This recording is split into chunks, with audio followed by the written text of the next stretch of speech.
Coming to you live from Right Bell Studios here on Isle Delfino. This is First to 13, the Super Mario Sunshine Bingo Podcast. And now, here's your host, Modest Tomato. Hello everyone and welcome back to another episode of the First to 13 podcast playoff edition, where we definitely didn't talk about Fortnite and the DMs before this. And we're going to welcome our two special guests this week. That's right. We are upping the production quality and upping the guest quantity. Would you like to introduce yourselves, gentlemen? Hello. I'm Jukatox. And Hello. My other guest companion here is... Hello, it's your Kona brother, Libre, here in the house. What's up, guys? Yeah. Like, why was Garfield the Great on screen for a second, dude? Don't worry about it. The groceries coming in? One sec. Groceries are important. But yeah, welcome to, as Tomato mentioned, a very special episode of First to 13, where the playoff brackets are mostly set. We're, obviously a couple tiebreaker matches still left to play, but we can sort of talk pretty eloquently about the rest of the bracket and sort of the interesting matches. And it is no mistake, we have two esteemed members of Division 3A joining us for this particular episode. And it's great to have two of the top of what Division 3A can offer here on the show. So how are you guys feeling? The season's over, right? Or rather, the regular season's over. We're moving to the playoffs. So are you going to enjoy this break? Because we're taking the week off, basically. Yeah, I think this break is going to be pretty hype. It gives us a nice breath of fresh air, so we can come back ready and not burn out as crap for playoffs. Yeah. I feel you. Libre, you feeling the same? I will certainly most likely enjoy my break. I do definitely not wanna stray too far away from practice and from touching the game for sure. Like, I'm definitely going to be possibly maybe screaming or practicing just a little bit, but I definitely taking maybe 2 days off at least. And 2 days off? Well, that's what Mondays and Tuesdays were supposed to be, right? Like, as I joked at the beginning of the season, it was basically okay, you have a week of bingo and then the bingo weekend, which was Monday and Tuesday, and now we're filling the bingo weekend with podcasts and stuff, and so there's basically been no time to catch your breath between all the matches that were played. There were 11 matches played in 8 weeks, which, looking back on it, is just a grotesque amount of bingo. We were having, about a day and a half plus of bingo a week. Pushing, 40 hours almost of bingo every week. That's a lot. That's insane. And that's not even counting all the scrims and everything, right? Scrims, right. Practice, ILs, non-lockouts, chilling in John DC. 20 Tuesdays. John 20 Tuesdays. That's separate, obviously, but trying to stay on tournament mentality for that many weeks, it's quite stressful to your mental state and to, as you can see, a little bit controversy with some people dropping out at the end. Quite, it's a little sad, but it's taking a toll on some people for sure. Mm-hmm. Yeah, and we'll definitely touch on that as we talk about Division 3 and obviously the playoff picture there changing up almost by the day at this point. But no, I think it's understandable, and I think it's something that I hope the organizing team takes into account when thinking about Season 3 and beyond. Is it was a bit of an experiment running with 12 people divisions, still running in an 8-week time frame, and maybe that wasn't the smartest choice. Do you feel like if the league spread out over 11 weeks instead of 8 would have been better or would have been worse? Would you have preferred 2 matches a week instead, or? spreading out the tournament might make it it's more it will be better for people to schedule their matches, but if the league would finish faster, we will still have to do playoffs still, so that would be I really don't know. I I'm fine with playing because of my current schedule. I mostly play on the weekends myself. So like I can play up to possibly 2 to 3 matches like on Friday, Saturday, and Sunday, which I'm fine with. But I don't know how the other competitors would like that. Um, it's a lot to think about because every single match you're playing could be a different variant, different players, different styles. You have to practice. You have to scrim the certain right people. It can be a lot of stress for sure to have more matches in a week. Yeah, best of threes are gonna be huge for, especially for Division 3, which probably have never played a best of 3 before, with with some limited exceptions, being people who made playoffs last year. And even then, some cases just was one game and somebody dropped out. I was thinking more about sort of the league in general, right? Like, do you think like because in the regular season, right, there were 11 matches that need to be played over 8 weeks.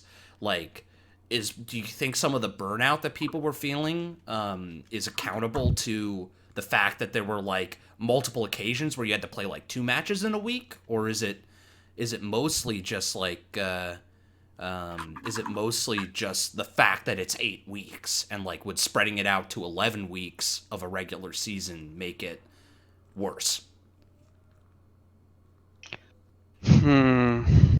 I would say that there is some factor of that is making people burn out, but I also feel that people, some of the people that are burning out are seeing their chances in playoffs diminish a little bit, and they are dropping out because of they don't likely see themselves having a good playoff a good playoff matches or possibilities due to their last half of their performance. So I think that it could be because of that too, but I don't know. I know some people have been busy with life in the end of the the the week, the last weeks, and I really don't know if it's because it's 8 weeks spread out through 11 weeks, but I enjoyed this way. I was fine with this format with like spread out over the course of 11 weeks. I found it fine for myself. Of course, we all need breaks. Sorry, we all need breaks for sure. Yeah, But yeah, that's. It's good that we're having one ahead of playoffs. Juka, what do you think? Do you? Because I know you sort of were in a bit of a nadir near the middle of the season, and we're obviously feeling a little rough. I think we were all running a little ragged coming into week 8. Do you think like it's just a factor of it being spread out over 8 weeks versus, and like you kind of have to show up for 8 weeks, or is it something that would be alleviated by spreading the regular season out longer if we have divisions this large again? Well, I think it's fine, honestly. Obviously, scheduling got a bit hectic on the extra matches, so I think maybe it would be kind of better if we did like a full 11 weeks instead of just compacting it to 8 and having like offline matches. Another thing about offline matches is like in the Libre versus me was a pretty hyped up match because like we're some of the highest contenders for Div 2 and Div 3A, and so that was streamed. However, it had to be a rematch due to a certain mistake, but it's all my fault. But like in cases guys. like that, like I feel like it would be kind of better to have it in a full 11 weeks. So some offline matches, like some extra matches, can be restreamed like they have the opportunity to be restreamed. Our rematch was really hype. Oh yeah, it was unfortunate that it was not streamed, but it happens. Yeah, it's tough, right? Like I think one of the rough parts of sort of the offline matches this season was, it's hard to account for late season moves. We tried to do a little bit where we moved some matches out of offline to online, and it just makes it also tough to sort of VOD review, right? If you wanted to look back on a particular offline match, unless you both competitors highlighted it, it's impossible.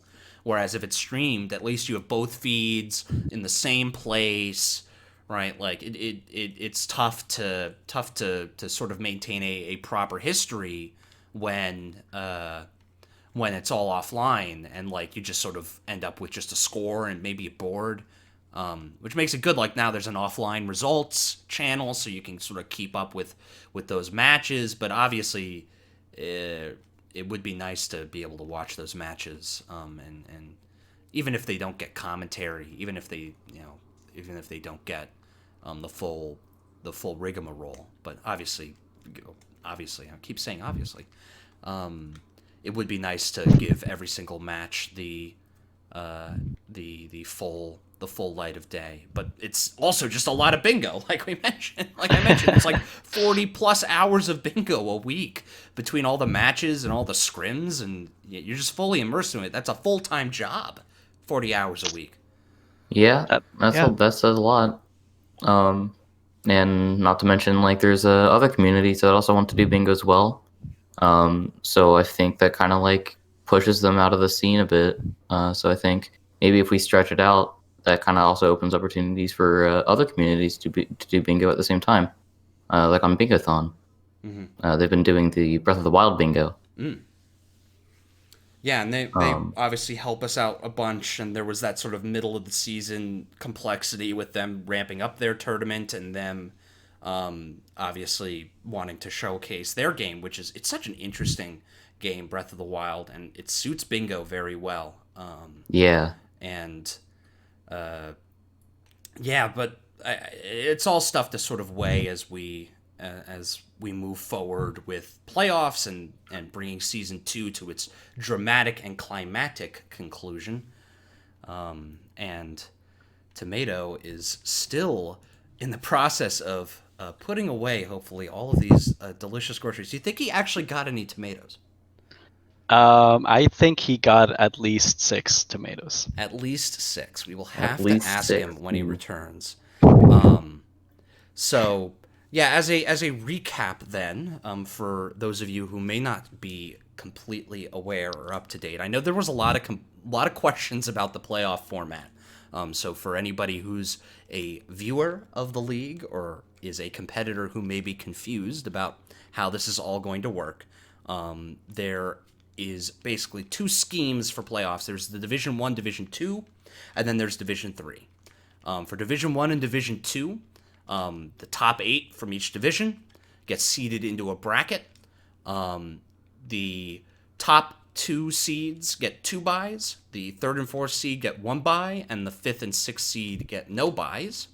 And then the 5th seed player picks between the 7th and 8th seed player to decide who they want to face in round 1, and then the 6th seed gets whoever's left. So, for instance, in Division 2, Linky and Rasmus are the 5 and 6 seed respectively. So Linky will make their choice between GB and PK, and Rasmus will face whoever's left.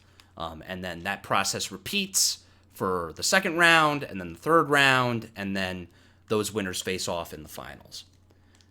And then for Division 3, it's just a straight-up bracket. Top 8 from each of 3A and 3B are seeded into a bracket. The 3rd and 4th seeds get 1 bye. The 1st and 2nd seeds get 2 byes. There's no picking of who your opponent is. You're just sort of locked into whatever side of the bracket you're on, and you play through, I think it's 5 rounds, which is a fair amount. So it'll end on Division 3 finals for the league, which is kind of cool. We'll go from 24 competitors, we're down to 16.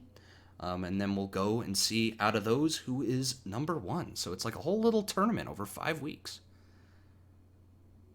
Yeah, I think Div 3 might be the most hype because like you got Div 1, you got Div 2, like you all know those players. You all know how it might turn out, but Div 3 you can never expect like someone to just randomly pop off. And so I think Div 3 will be a good playoff scene right there. And like you said, it'll be the longest out of any of them.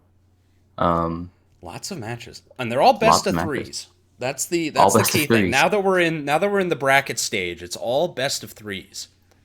So that's quite a lot. Between the 2 matches in Division 1, the 2 matches in Division 2, and the 4 in Division 3, well, that makes 8. 8 times 3, 24. Just as much bingo as we've had for the past couple of weeks. As we mentioned, this week's going to be a bit of a tiebreaker week. There's a couple of unresolved matches. We'll get into those in a second. And playoffs should start next week, probably starting on Wednesday. So definitely stay tuned for that. More details available. sms.bingo/discord. We will try to get the site up to date once that's ready to go. Tomastino. It almost feels like we're going into like season 3 more than because of how much action there will be, and I just love the blending of the both colors too on Division 3A and 3B. Just a lot of people haven't fought 3B from 3A, and then we're probably going to see first time fighting in a match between each 3A and 3B, because I haven't scrimmed I think that many 3B players. I think I only played with I only play with Pinkish and J Buzzy B, my amigo. Well, he ended up on the opposite side of the bracket as you. And welcome back, Tomato. Welcome back. Yo, you guys want to recap real quick? Sorry I was gone. We were just talking about sort of the breakneck pace of the league and how we're having a nice bye week basically, and then we're gonna launch into the playoffs. You didn't miss too much, my friend. Good to hear. Good to hear. And now that you've returned and you've put away your groceries, we needed to ask, how many tomatoes were part of your grocery delivery? None. Shockingly, I can't believe none. This. I lost. Any tomato derivative products? There was some tomato sauce. Ooh. You know, you put on the pasta. You know, it's good. It's good. All right. Well, then we can launch straight in. Now that we've got the full complement of players here. And we are going to present the Division 1 playoff bracket, starting with the first and second seeds. I don't think there's really that much surprise there. Ramato and Shadow Mario, respectively, getting the double buys in Division 1. Not really a surprise. I mean, you could put forth the thesis that maybe Shadow Mario's performance was a surprise, but I don't think anybody's really all that surprised, especially by Ramato taking the first seed yet again in yet another tournament. Yep. Not surprised. Just a Ramato, big shocker. I think it's a little hard to say who's gonna make it necessarily to Ramato and SM. So I think first maybe we should worry about the upcoming matches, which would be JJ versus his choice from Danny, or whoever wins the Jeff and Bry situation, and then Mike versus the remaining player. So what do you guys think about that, since that's a little more concrete? Mm-hmm.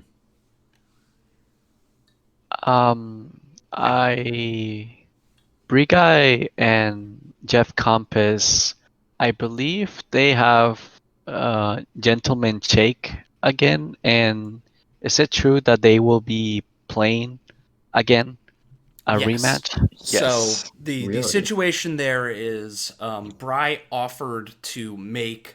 So Jeff played Bry. Jeff won. They had to replay that match. then Bry beat Jeff, and that was the official quote-unquote result. But Bry has offered to Jeff, and Jeff has accepted, to play a third match of the quote-unquote best of 3 in their regular What a season. sweet lad. Yeah, I was gonna say, Bry's this is definitely just a a champ for doing that. certified Bry guy sweetheart moment. Like, Moment of appreciation. he's jeopardizing his whole playoffs. Oh, it's going to like, be a run. best of 3 on its own. Oh my. Yeah, this gonna is get- That's exciting. That's exciting. Even more Yeah. exciting. Yeah, so it's going to be a best of 3 to decide who gets the 8th seed into playoffs. It's gonna be fire. And slightly modified format. They will each ban a variant, and then we will randomize from the remaining 3. Like the neutral week. Yeah, sort of like the neutral week. And they will compete for the 8th seed. I think between the two of them, like, they're both great competitors that are, Bry obviously had a bit of a better performance this season compared to last.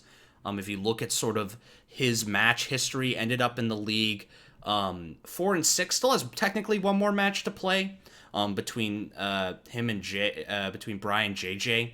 But that might not end up happening, or may end up happening, but later.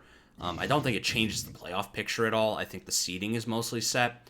But, like, Bry ended up with some pretty decent wins over the season. Took games obviously beat Jeff in their rematch. Beat Pogo. Beat had a Danny good as showing well against Danny at the start of the season. Right, so, like, Bry is pretty scary, all things considered. And then you look at Jeff, who's had some pretty variable performance, but also some pretty standout wins. Beat Pogo, came close against Danny, came close against Jeff. Sort of beat Sid, and ended up beating Trey, I believe. Yes, and so that last win against Pogo. Which had a bunch of build up to it. So 3-8, not bad for first foray into Division 1. Who do you have as winning that match? So Bry Jeff, you mean? Yeah, Bry Jeff. Honestly, I think it could go either way. I know Jeff's been improving a lot throughout the season, but I do think he is a little burnt out. I don't know exactly what Bry's up to, but everyone knows Bry. He is the routing guy, right? He makes all these big brain plays. He uses his opponent's information to great effect. I think the question is really, like, what... it's really hard to say. I think the onus is sort of... I think if Jeff can put together like a really strong route and just play his best... even in, like, the crucial mid-game phases, which are often the most difficult, then he should be able to come away with the win. But he will have to bring his A+ game to do it, is how I see it. I'm excited to see what the first format in the first match will be, because that will set the momentum throughout the entire best of 3. I believe if Jeff Confess gets a first win, I think that's really good for him. And and it just really depends on the card. I feel like we can't wait to see this match. It can go either way, but I feel like he can get a really good momentum on the first win if he wins the first match.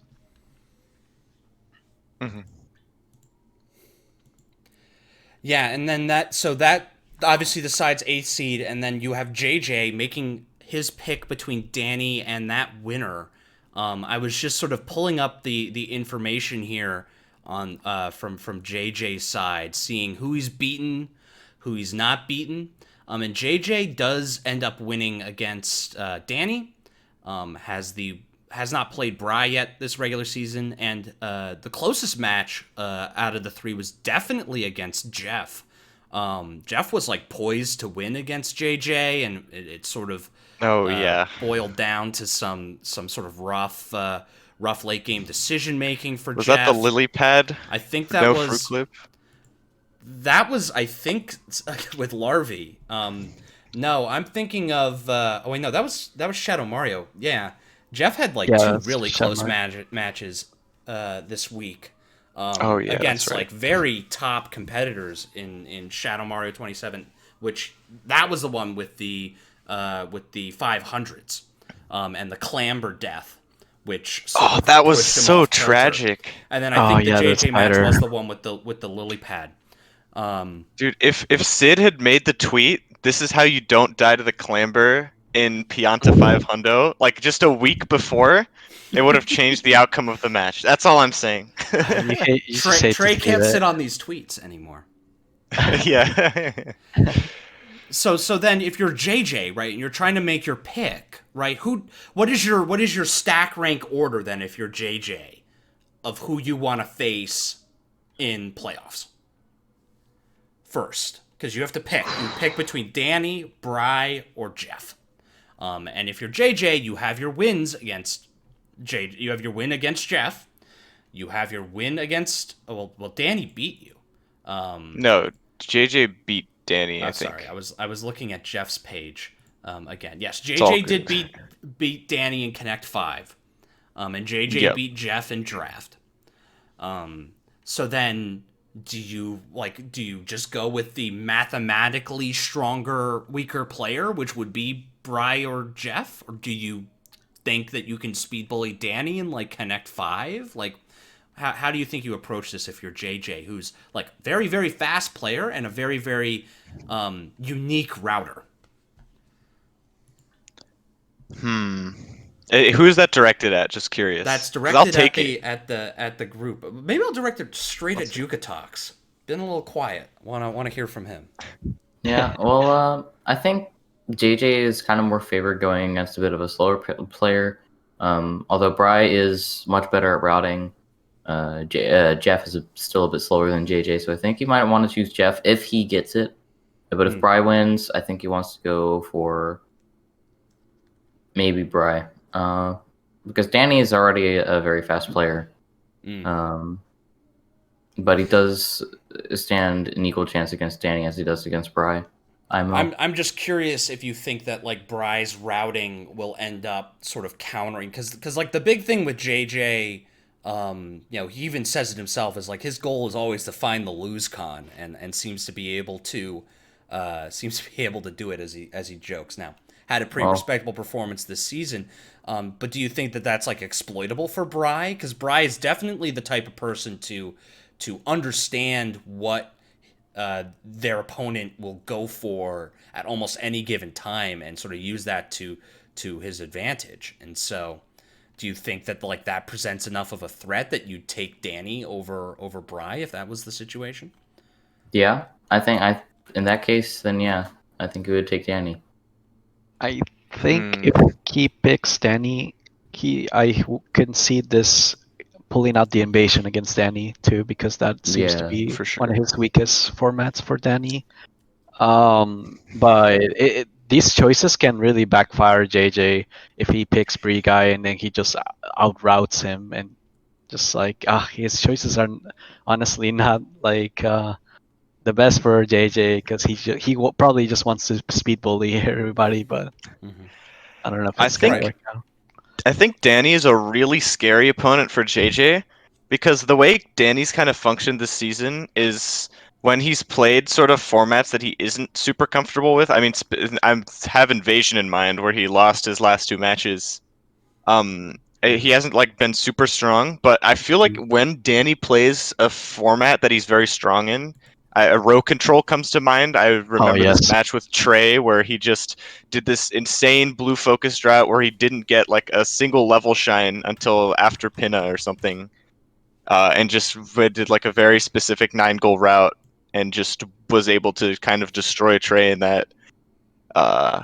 If he can so I think if JJ picks Danny, he really needs to win in like probably Invasion and Connect 5, because JJ gets 2 picks, right? That's how that works. Yes. So in the best of 3, the higher seed gets first and third variant pick, and the lower seed gets second variant pick. Yep. So I think JJ has like a bit of a more narrow win con against Danny, just because it might be really hard to tackle Danny in one of the formats he's strong in. Whereas like against Brian Jeff, like I think JJ beat Jeff in probably Jeff's best format, right? Draft, I believe. Ooh, Mhm. he could pick Invasion as his last pick just to see if he can, I don't know, beat him too as well, and just hold out to pick Invasion as his last. As like the last resort. Uh-huh. Try to keep your dreams alive there. Mm-hmm. Yeah. Could happen. Yeah. So then, all right. So say JJ picks. Well, actually, we can just talk about we can just talk about Mike instead. Mike's going to get left with whoever doesn't get picked by JJ. And looking at sort of those matchups as well. Mike beat Danny. Mike beat Bry. Mike beat Jeff. Is Mike just happy with whomever JJ doesn't pick? Right? Yeah. Yep, I think he's happy with whoever's left. Mike I will think play. Go for it. Oh, sorry, you go for it. I will say I think Mike he did have home against Bry and Danny, and he was able to pick sort of Connect 5 and Invasion, which I feel like are like comparatively weak formats for both Bry and Danny. So I think like the variant pick matters a lot, especially in Division 1, where like certain like deficits like speed are just emphasized a lot more, I feel, just because of the higher general skill in the pool of players. Mm-hmm. So I think the question is like, what can these players do in formats of their choice against Mike, right? Mm-hmm. What would you then pick against Mike? If you look at sort of his regular season performance, he lost to like Samu in draft. He lost to Pogo in row control, and went 3-2 against Trey at the season opener. Lost to Ramato in lockout 13-10. Lost to Shadow Mario in lockout 13-6. Right, like Mike's invasion performance has been very strong. From what I can deduce here, Yeah, wins against 3-0 Larvey, wins apparently. against Danny, wins against Jeff. Right, rest of his format's looking kind of weak. Do you force him into row control and like try to throw him off balance? Because that appears to be sort of his weakest overall. I think it probably depends a lot on the individual that's like challenging Mike. So like they'd probably pick a format that they're comfortable with, because I don't feel like Mike has like a super duper weak format where he's just kind of like gotten destroyed and everything, because like he's won 2 of his row controls. He's won. Yeah. I mean, the only thing he hasn't won is draft, but he also played like the 3rd seed, Yeah, and he it only was played close. one draft, and So yeah, he played Samu. yeah. So like, if you don't win that, that's not indicative of draft is his key weakness, you know. Any thoughts if you're going up against Mike? What format might you want to pick, Libre Juka? Yeah, I think you guys brought up a good point about row control. He's not really well favored in that. I also agree. Rook control, invasion. Yeah, I would stick with those 2. All right. So that's what's coming up in Division 1 then. Obviously, the picks aren't finalized until they are scheduled, and those matches will be played starting next week. Now let's turn our eye down to Division 2. At the most pertinent matches coming up are with Linky and Rasmus and GB and PK. Obviously, can't stop by Division 2 without talking about Peaches ending up 11-0 with a win against Mason at the season closer. Does put Mason into the 2nd seed, and then you have Tober and Papa at seeds 3 and 4. But let's sort of hone in on Linky here, because Linky's got a bit of a tough choice between GB and PK. GB in the 7th seed feels a little criminal to me, based on his like sort of early season performance, to end up sort of 7th. He is 8th, I believe, but still, Like, I will say that PK is scary. And I think, did PK beat both no, never mind. He didn't beat Rasmus, but I know he did defeat Linky in their match. So I don't know, because Linky gets first pick, I believe, right? Right. So Linky, who beat GB and lost to PK, you know, my brain is like, you know, just pick the guy who you beat. You know? I don't see Linky like man. I don't know if he's gonna man up and pick. Okay, I want to be PK. Come here. Yeah.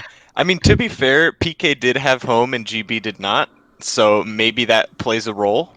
But Good point. I will say that PK is infamously scary in row control. Yes. So that is correct. And PK will always get a pick.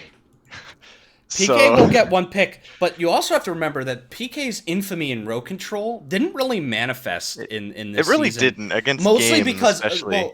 Against Game especially, but also like competitors were definitely going out of their way to try to burn row controls before their matches with PK, to force him into formats that that were not as infamous as his row control. Getting one pick, though, it's not two, right? So PK will be forced to contend with formats that he's not necessarily the strongest in. I think that weakens him pretty significantly. Yeah, I agree.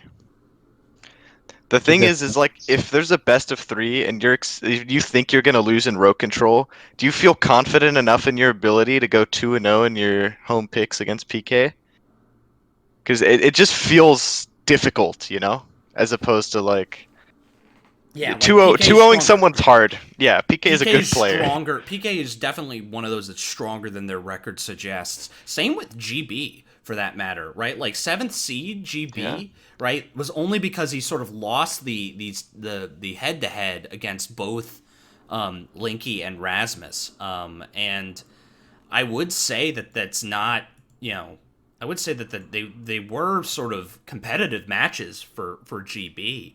Right, definitely a threat to either one of them. I think that almost necessitates that Linky picks PK here, just because I think that you favor yourself in being able to pick two formats against him. And like, yeah, he's going to go to row control, and yeah, he might win, but you've got to sort of have faith that you're going to be able to pull it out in two formats of your choice and try to exploit sort of PK's quirks in the best of 3. I will say that momentum does matter a lot, and I almost mentioned that GB is hot off of 2 losses, one of which a 6-2 Connect 5 for Tober, where PK is off of a hot 13-4 against Haywire in Lockout. So you know that maybe that momentum will carry over into playoffs. I think we'll have to see, though. We'll see. Well, now with the sort of off week before playoffs, right? Do you think that momentum is going to carry that far? That is a good question.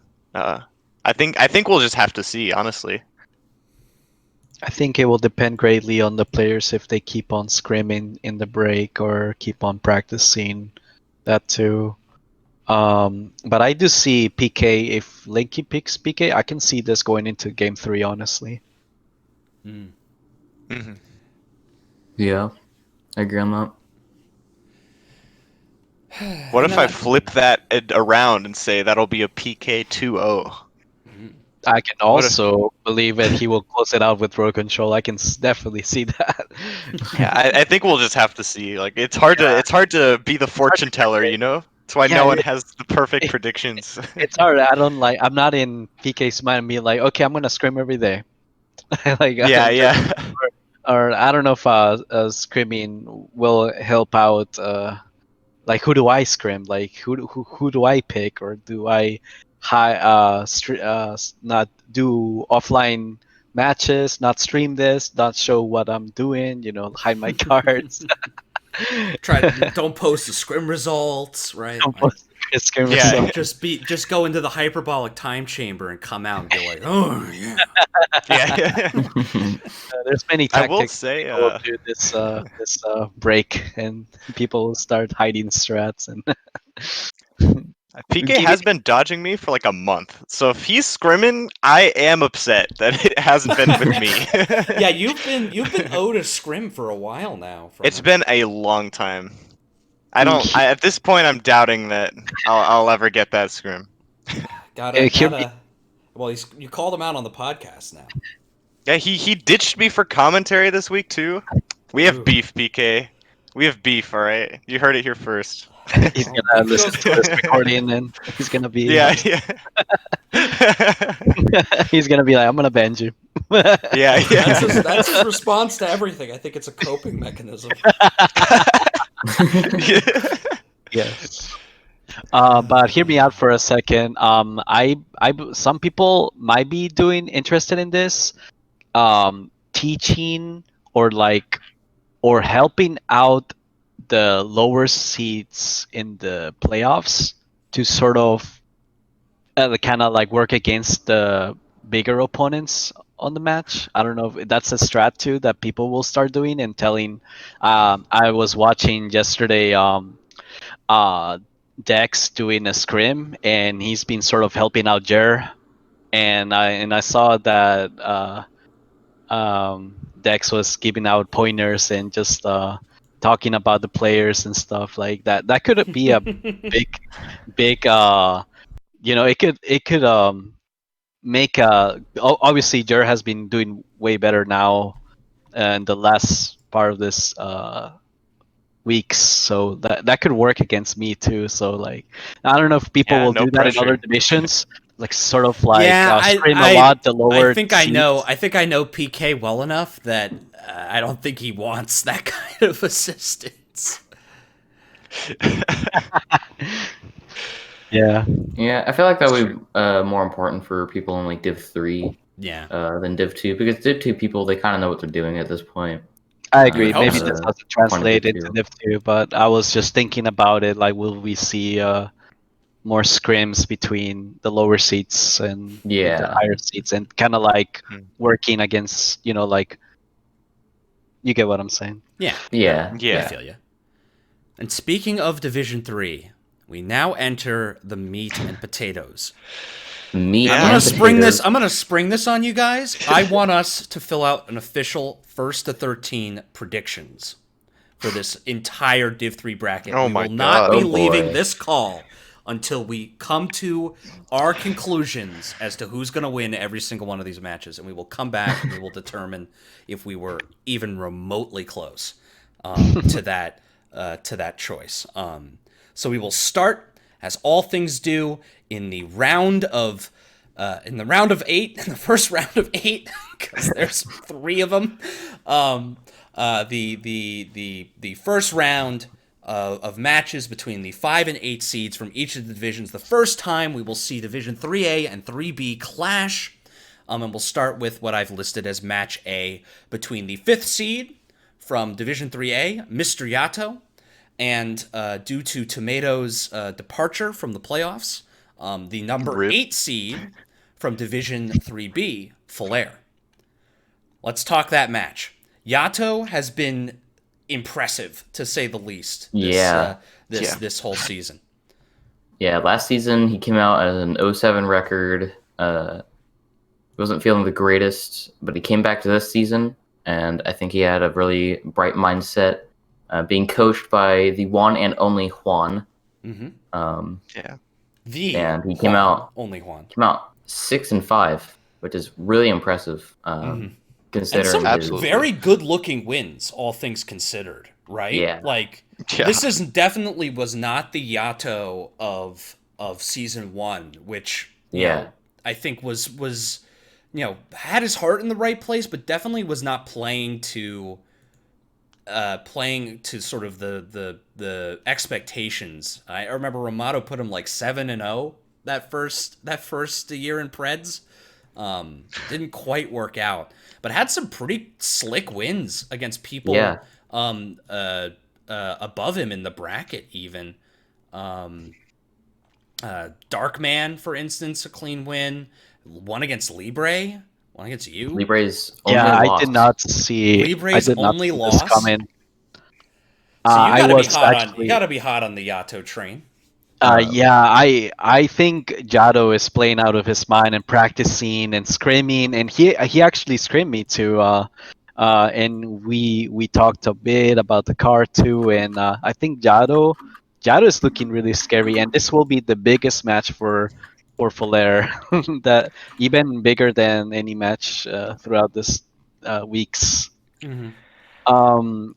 Jado, just I that match, I did not see me being in such a bad position, especially in that invasion match.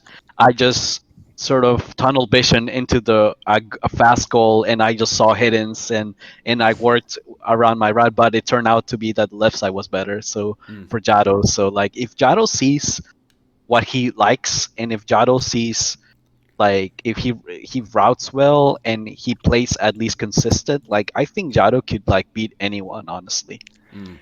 Yeah, I agree on that. Though I Here wonder. is my Yeah. Sorry. Go counter ahead. argument. All right, because as a representative of 3B, all right, I gotta stand up for our homies, you know. And Full Air, I'm gonna be honest. Like in the middle of the season, I was like, my opinion was not very high. But in these last few matches, like Full almost beat me, and she has been scrimming a lot. She's been scrimming with Pinkish, and again, she scrimmed with Yato. And I will admit, this wasn't Yato's best match, right? But I'm pretty sure it was 13-3 in Invasion, or like 11-3, and Yato forfeited or something crazy. Like Yeah, it was a sometimes. wash. And I mean, Yeah, again, these matches happen, right? But yeah, they do again, happen. I feel like Jado has had matches where he got 3 goals and then he just forfeit. And I've seen other scrims with other players too. It might have been Sega Star or somebody else where he just like I opened the card and there was like nothing clicked for Jado and everything was clicked for the opposite player. It's like, what happened? Is he gone? yeah. I was trying to like So sneak and trying to like study Jado, and I just couldn't study anything because nothing was clicked. Yeah, yeah. and echo Tomato's point on Falaire. I think that Falaire's definitely been putting the work in the back half of the season. Sort of like I think I agree with the assessment that sort of towards the middle it was a little rough, but I think post the match with Pinkish was sort of this turning point for Falaire, where I think after that match they started scrimming a lot more. They ended up, I think there was a lot more practice hours put in, especially on the side of Pinkish, and we'll get to her in a second. Have put in the hours, have put in the time, right? They could pop off. And the one concern I have about Yato is like, can he mentally work a best of 3, right? I think that goes for anybody in Division 3. But I think Yato especially. Might be more momentum driven, and may end up stumbling if he doesn't get the first win, and maybe sort of knocked off balance. And so I think at the end of the day, it's going to be close. I think it may be closer than you would expect from based on Falaire's record and based on Yato's record, though. I kind of have to give the edge to Yato here. I think that he's just been looking very, very strong in the back half of this season, and I think it'll come down to consistency, but I think he has the edge. I agree with you with the momentum sort of driven from Jado. I remember in a scrim that we had, I almost lost, and he had like this sick triple click against me. I forget what it was, but it involved boss rematch, 8 episodes, and something else. And he was just so excited, and we were in a call at the same time. He was like, "Yeah, I just did that," and I was like, "Oh my lord." I'm gonna lose this match. I was 2-6 or something like that. Maybe Tomato was in the call, but it like I feel like when he gets into that situation where he gets his momentums and he's up on the board a lot, I feel like he plays really good when that happens to him. So yeah, I think match A can go either way. I think Full Air could probably push out a dub, or Yada could push out a dub. Either of them like both of them have improved a lot, and I think either of them can win here. But I if think you had it's to pick, closer than the seeding would suggest, just because Div 3B's better. We can just look at the facts here. We'll get to that later. we'll get to that. Yeah, I kid. Or do I? Mm-hmm. Yeah, this playoff is so important, and trying to see who's improving more in this break. Who is going to pull a last step that is a more distant step and separate themselves from the other players, who will keep screaming and practicing against the good players and efficient practice too, and not just turning on the game and just go around. Rolling around, Yeah. Yeah. Well, if I had to pick though between Yato and Fuller, I think Yato is definitely more favored, but we never know. Yeah, it's a tough call. Yeah. I think for this match. Is that our official prediction? Well, if you vote for Fuller, it's still 3-1. I think. Ooh. I will pencil in Yato as our official Yeah, you can prediction. pencil in Yato. I think that's fair. We may come back to that. All right, second matchup: KO versus Darkman. KO ending up as the 6th seed from 3B. Darkman the 7th seed from 3A. KO is an interesting case, for me at least. KO has looked very weak at the beginning of the season. Yep. And then it's sort of similar to a lot of Division 3, I think, sort of exploded into like a very, very strong position, right? And I think the risk for KO is if he mentally does not feel like he can win a match. I think KO does best when KO is prepared and feels like they're set up to win. KO does poorly when KO feels like that they're not like equipped to win, right? Or they like make an early mistake and they sort of fall apart, and lose their way. But I think that on the right day, KO is incredibly scary and I think has scrimmed a lot, has been thinking a lot about bingo theory, and I think is very well set up for a best of 3, but he needs to basically win the first game for it to go his way.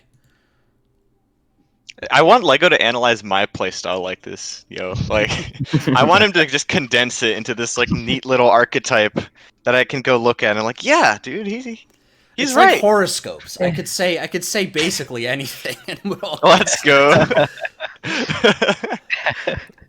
All right, but Darkman's Darkman's also an interesting story. One of the Div 3A folks want to talk up Darkman.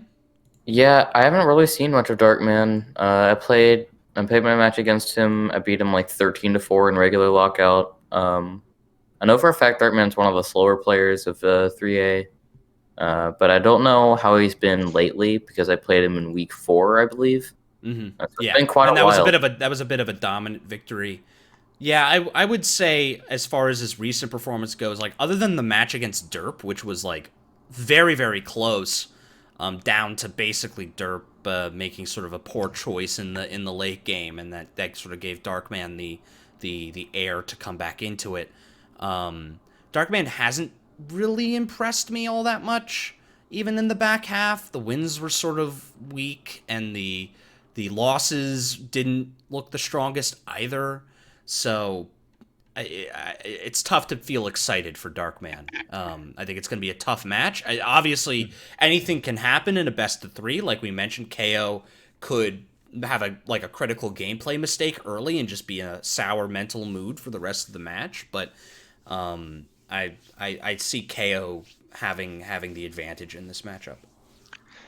I feel like what separates KO from Darkman is that Darkman hasn't really had like a breakout match where he's like gone against one of the best in 3A and like had a very strong showing, and that was in a really competitive match where like KO versus Juan was down to the wire. Yeah, that could have gone either way at the end of the day, right? Yeah, it's easy to like look at like his recent performances in the last couple weeks of the season, which were against some of the strongest players. lost 3-11 in Invasion against Dex, lost 13-4 against Wild Jeff, lost 13-6 against Libre, right? Like this is it's sort of tough to see him thriving against tough opponents, and KO will be a tough opponent for him. Yeah, I think KO's him. Sorry, I Libre, think go ahead. Oh, it's okay. That match against Darkman, it was in the beginning. It was sort of he did beat me to I believe 5 links, and it was the draft, and he did. I drafted 5 linked, and after the draft period, he did steal 5 links from me, and he had the early lead after the draft period. But just I remember him drafting 2 100 coin shines, and I think that was probably not the best draft too. But so I knew that he was not going to do that. So sometimes I don't know if draft will be played between these players, but you can sort of see him maybe not being the best in that format. So in my opinion, I think I see Kale go maybe getting a win over Darkman. Yeah, I agree on that. I agree with that prediction. All right, we'll have write it in your little sheet. I've written it in my little sheet. All right. Next match. We can't talk about the next match without talking about the play-in that needs to happen this upcoming week. Derp and Plank need to play out their match, and the winner of which will decide who is the 8th seed for 3A. And they will face off against the 5th seed in Pinkish from 3B. So let's dial in on the play-in first in 3A. Derp and Plank it's interesting. I think Derp has not played to expectations. I think Plank has not played to his ability. And so it's a bit of an interesting match just solely from the fact that it has playoff implications now, because of Tom Dollars dropping out and sort of shifting the seeding around. Do you feel the same? So with Derp Plankton, it's kind of confusing because like Plankton consulted us. He didn't like officially consult any TOs, but he said he wanted to drop out. And then Tom dropped out, so that kind of changed things up a bit. So he came back.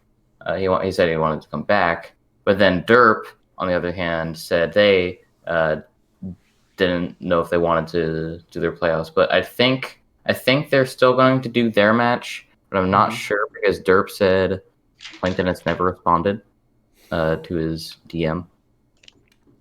That sounds sort of like Plank. I was gonna say that I was thinking secretly, Plankton's gonna rise up his game because I know he's really good buddies with KO, so that we're gonna scrim and like practice more. But then if Plankton hasn't even replied to, I have my faith is dwindling. And it may all end up being for moot because you're going up against Pinkish, who is again in that category of really explosive second half of the season. Even more so than Falair, I think. I have become a Pinkish stan in these past. I think we all are low key in these past couple of days. Performances against Urbani and Juan aside, Pinkish has looked very good in sort of the middle to late part of the season. Sort of was on a 5-game win streak into Mojungo, and then obviously facing like the two of the toughest competitors. And the number one and the number 2 seed in Division 3B in Juan and Urbani didn't look too strong there, but has definitely leveled up her gameplay a bunch. And I based on the performance I've seen so far from Plank and Derp, I'm just not sure that either of them have the capability of beating Pinkish right now. Yeah. I see. Go on. And I know in our episode with Jeff, we talked about like how do you improve at Super Mario Sunshine Bingo? And what did Jeff say? Scrim. Scrim a lot. Scrim often. Scrim whenever you can. And someone who has been doing that is Pinkish. Mm-hmm. She's been fiending for the bingo. She will at Scrimmer all the time. She Like been the screaming drive too. is there. Yeah. So I think that makes Pinkish a really scary opponent. Yeah.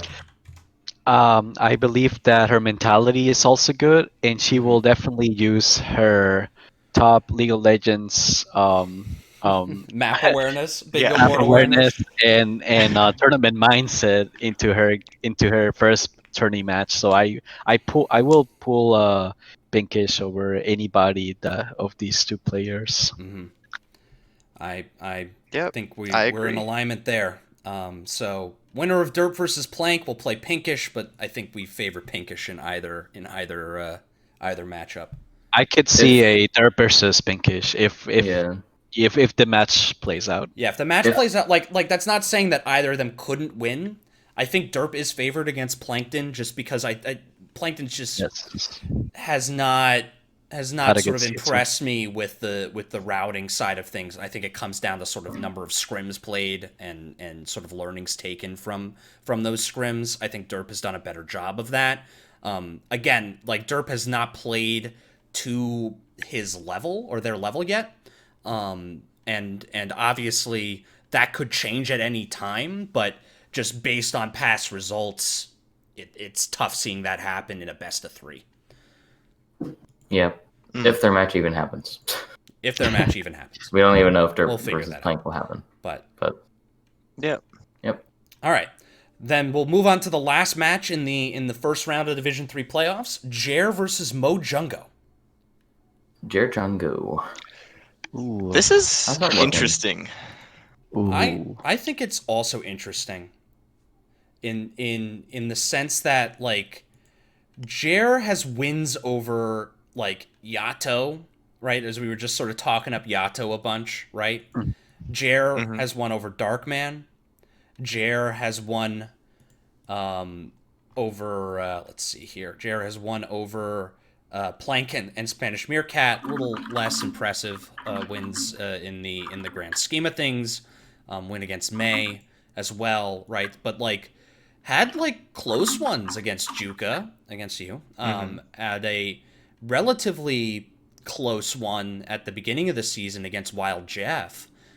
Sort of came alive in the back half of the season with some key wins against sort of the easier opponents and some good performances against the rest. And you look at Mojungo on the other side, a veteran of the Bingo Bango Bongo tournament, had a big win against Jay Buzzyb in the back half of the season. A match that, if you were talking ever with Mojungo, was convinced he was going to lose. And was able to play that invasion card super well, keep his mind in the game mentally, and like rally back and clinch that win, which is huge. Yeah.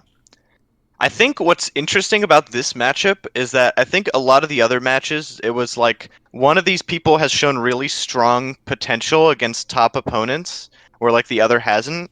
But in this case, I feel like both of them, have really been improving this season, and have put up like solid performances against the best people in their divisions.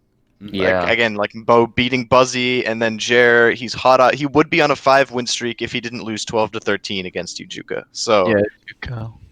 both of them kind of goated. Yeah. So I think I can go either way.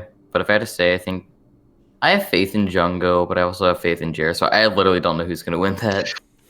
Also, Jer is screaming quite a bit against Dex too, and that's helping him Oh, a yeah. bunch. If my Texas brother has to win, I feel like he needs to really be on his top tier gameplay, and it's gonna be I can see it either way. If you have to pick, which one though? It's hard. This one I think might be the hardest. I Yeah. definitely think in the first round, this is probably one of the toughest to pick between. Well, Mojongo did. He was the champion of Bingo Bango Bongo, so I think I'm gonna put bets on him. He does have the tournament clutch factor.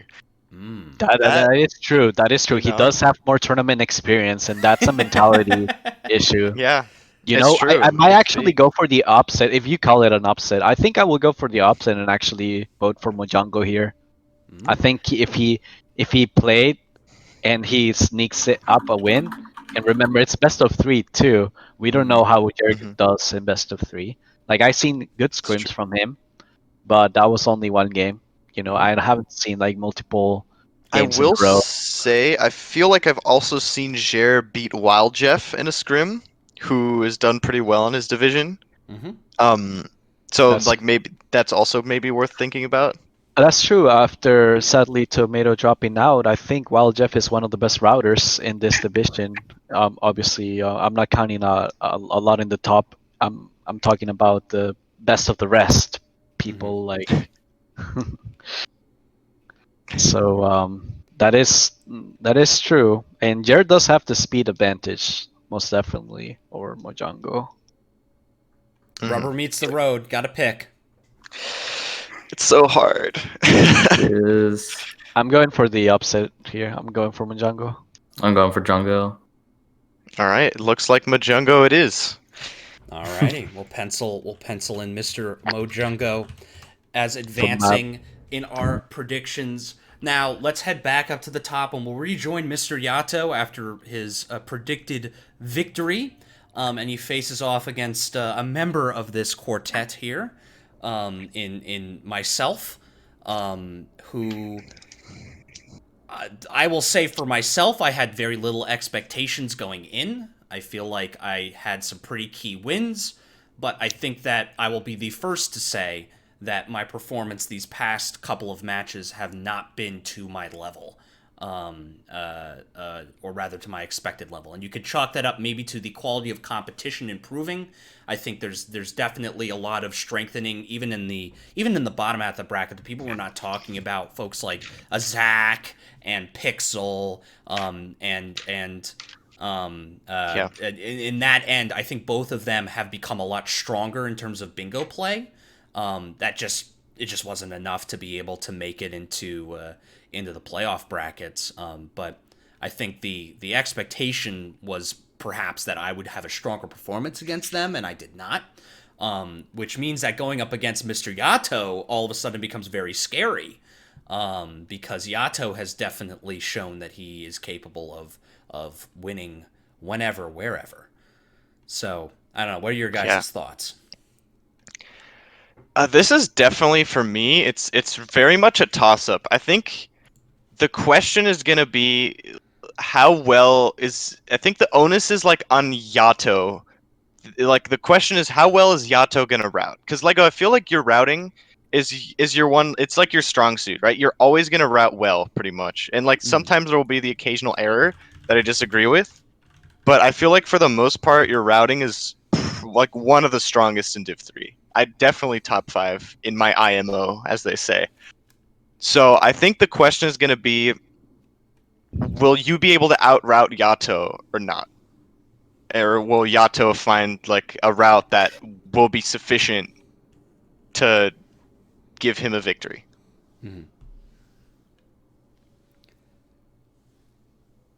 Libre? I think when I see this match, I really have to see what's the first variance going to be picked, and I feel Jado. When I scream Jado, I feel maybe not his strongest matchups was a regular lockout for him, being Like I was that taking notes right now. in invasion, you know, he can start comfy on his side and not being in touch in the beginning. Jado gets a momentum that way. He's a momentum type of player. So, but if you somehow pick a lockout against him, you can he feels sort of like exposed in the beginning of the game, and that can work against him. And that's why you often see a lot of scrims from him getting only 3 goals and then he forfeits or something like this. So it really depends on, I feel, on the what's gonna be the first variant and I believe what's Lego gonna pick, and will you bring your A game towards him? Yeah, If you that's get a a big thing. good start against him, it's really beautiful when you set up your own route and your own start, and everything is lining up in like Lego pieces. Like like you start feeling really good about the match, and you finish it out strong. But I think it's gonna be. I feel like it's gonna be really close if there's mistakes on both sides. I feel. Yeah, I think to that end, I think Yato thrives on more limited options than what like a draft or a lockout could present, which is rough because I think that our speeds are comparable, or he has a edge over me in terms of speed of gameplay. And so if the formats where he is weakest do not favor me in terms of my gameplay style, it presents an interesting dichotomy. Do I pick a format I know I can route better in and I can play better in at the risk of allowing Yato to route better? Or do I pick a format that I am at a disadvantage in with the hope that I can route my way out of it? I think that'll be the trick, and I will relish the fact that I have variant choice in games 1 and 3. Do we see Lego? Do we see Lego grinding any percent in this week? I 120 Tuesdays. 120 Tuesdays. 120 Tuesdays. That's right. Yeah, I think the other half is like I've not scrimmed much, if at all. I've picked up scrims at the back end of half of the season, so I need to get back on that rhythm. Life's been pretty busy. I think life's been busy for everyone. So You've been busy, Lego. Yeah. But I don't want to mentally jinx myself by saying that I think Yato will win this match. I think that I have the capability to win it, so I have to vote for myself here. But I don't want to count myself as deciding who's gonna move on. So let's start with you, Juka. What are your thoughts on this match? Sorry, I kind of zoned out a bit. What match are we talking about? Talking about Lego Yato. Lego Yato. Okay. So yeah, like I heard, Lego, you're one of the best routers in Div 3B, or yeah, Div 3B. Almost said Div 3A. You're one of the best routers in Div 3A, except Yato is also rising up in the ranks as one of the greater players in Div 3A. So I think you're still kind of favored. Yato's a bit shaky when it comes to his routing. He has a slight speed advantage, but that doesn't really matter as much as routing in this situation. So I think you're more favored in this matchup.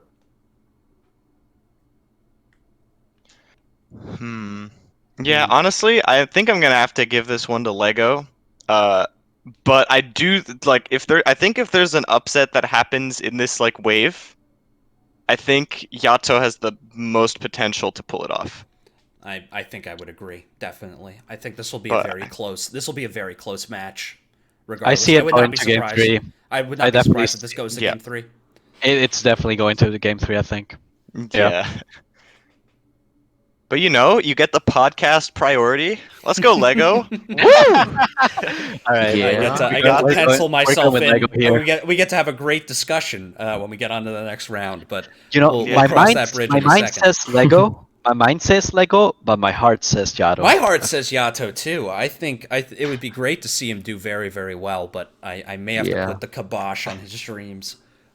We will see. I want to see both win. Yeah, dude. Yeah. It's kind of tragic. It's tough, but only one can win. So you gotta hope he goes to 3 games then. All right. Yeah. Dropping down, the winner of KO of Darkman is KO, and going up against Dex from Division 3A as the 3rd seed. Thoughts on that? Because Dex is one of the lads up at 9-2, right? Had a pretty tremendous season, all things considered, dropping games to just Juka and to Libre, who ended up being the first and second seeds. So beat everybody else. Can he beat KO? I think he can. I mean, Dex is probably one of the most improved bingo players out of anyone in 3A. Mm-hmm. I have super high hopes that he can win that. Dex obviously being faster overall, and then I think his routing has definitely gotten much better more than anything. Dex is honestly one of my favorites to win the entire tournament, and here's why. Yeah. Because like I think his play, he's won 6 in a row. Like let's just get that out of the way. He's won 6 in a row against the top competition, the top players in 3A.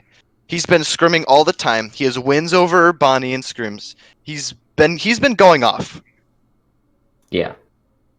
So he's popping off. Yeah. So unless KO can work the magic, like this is a clear Dex win in my mind. Yeah, I agree with you on that. Yeah. I definitely see it. Dex going, and he is a consistent player, and I feel like he is going to definitely win this. Yeah, even 2-0, honestly. That strong, huh? Yeah. Yeah, I kind of have to give it to the edge to Dex here. I think KO's performance is just too variable to be able to count on a best of 3 against somebody as strong as Dex right now. And so I think you got to give the edge to Dex. Yep. Yeah, he's even scrimmed me and beaten me in scrims too twice, I believe. He has a winning record against me in scrims, and I think if he plays like his scrims do, I think he's gonna do very good. He's gonna do a good job. Seems fair. His routing is good. He's a well-rounded player. His routing is good. He likes his blues. He likes to. There's no what do you call it, disadvantages to his play. I believe he's very well consistent. rounded. A 120 player in any percent, and I will vote for Dex here in this matchup. Yeah. Cool. All right. Let's move on then to a very interesting matchup: Wild Jeff versus Pinkish. So Pinkish winning that first round match, going up against Wild Jeff, who bit of an interesting character, I think, all things considered. Just barely squeaked out of a bye, basically due to head to head. Has some pretty decent wins there, and also has looked not the strongest in sort of the back half of the season. Well, actually, that's not really being super fair. Losses were to like Tom Dollars, lost to you, Libre, lost to Dex. Speaking about Dex, but definitely is one of the people who's been taking bingo very, very seriously and has been putting a lot of thought and energy into it. What are his chances against Pinkish? I believe that while Jeff sometimes he plays just a little bit too defensive when he doesn't know when he doesn't know well his opponent. I believe he's a very good router, and he's a very good a player and brain player. But I believe when there are times where he needs to steal goals from a really powerful worlds, I think he doesn't go too aggressive, and that can backfire him a little bit in the mid game to late game decisions. So it really depends on how well will we see him a little bit more aggressive style towards that. Will we see him study his opponents well before the match? And let's not forget that while Jeff he went 13 and 12 against Mason in a scrim.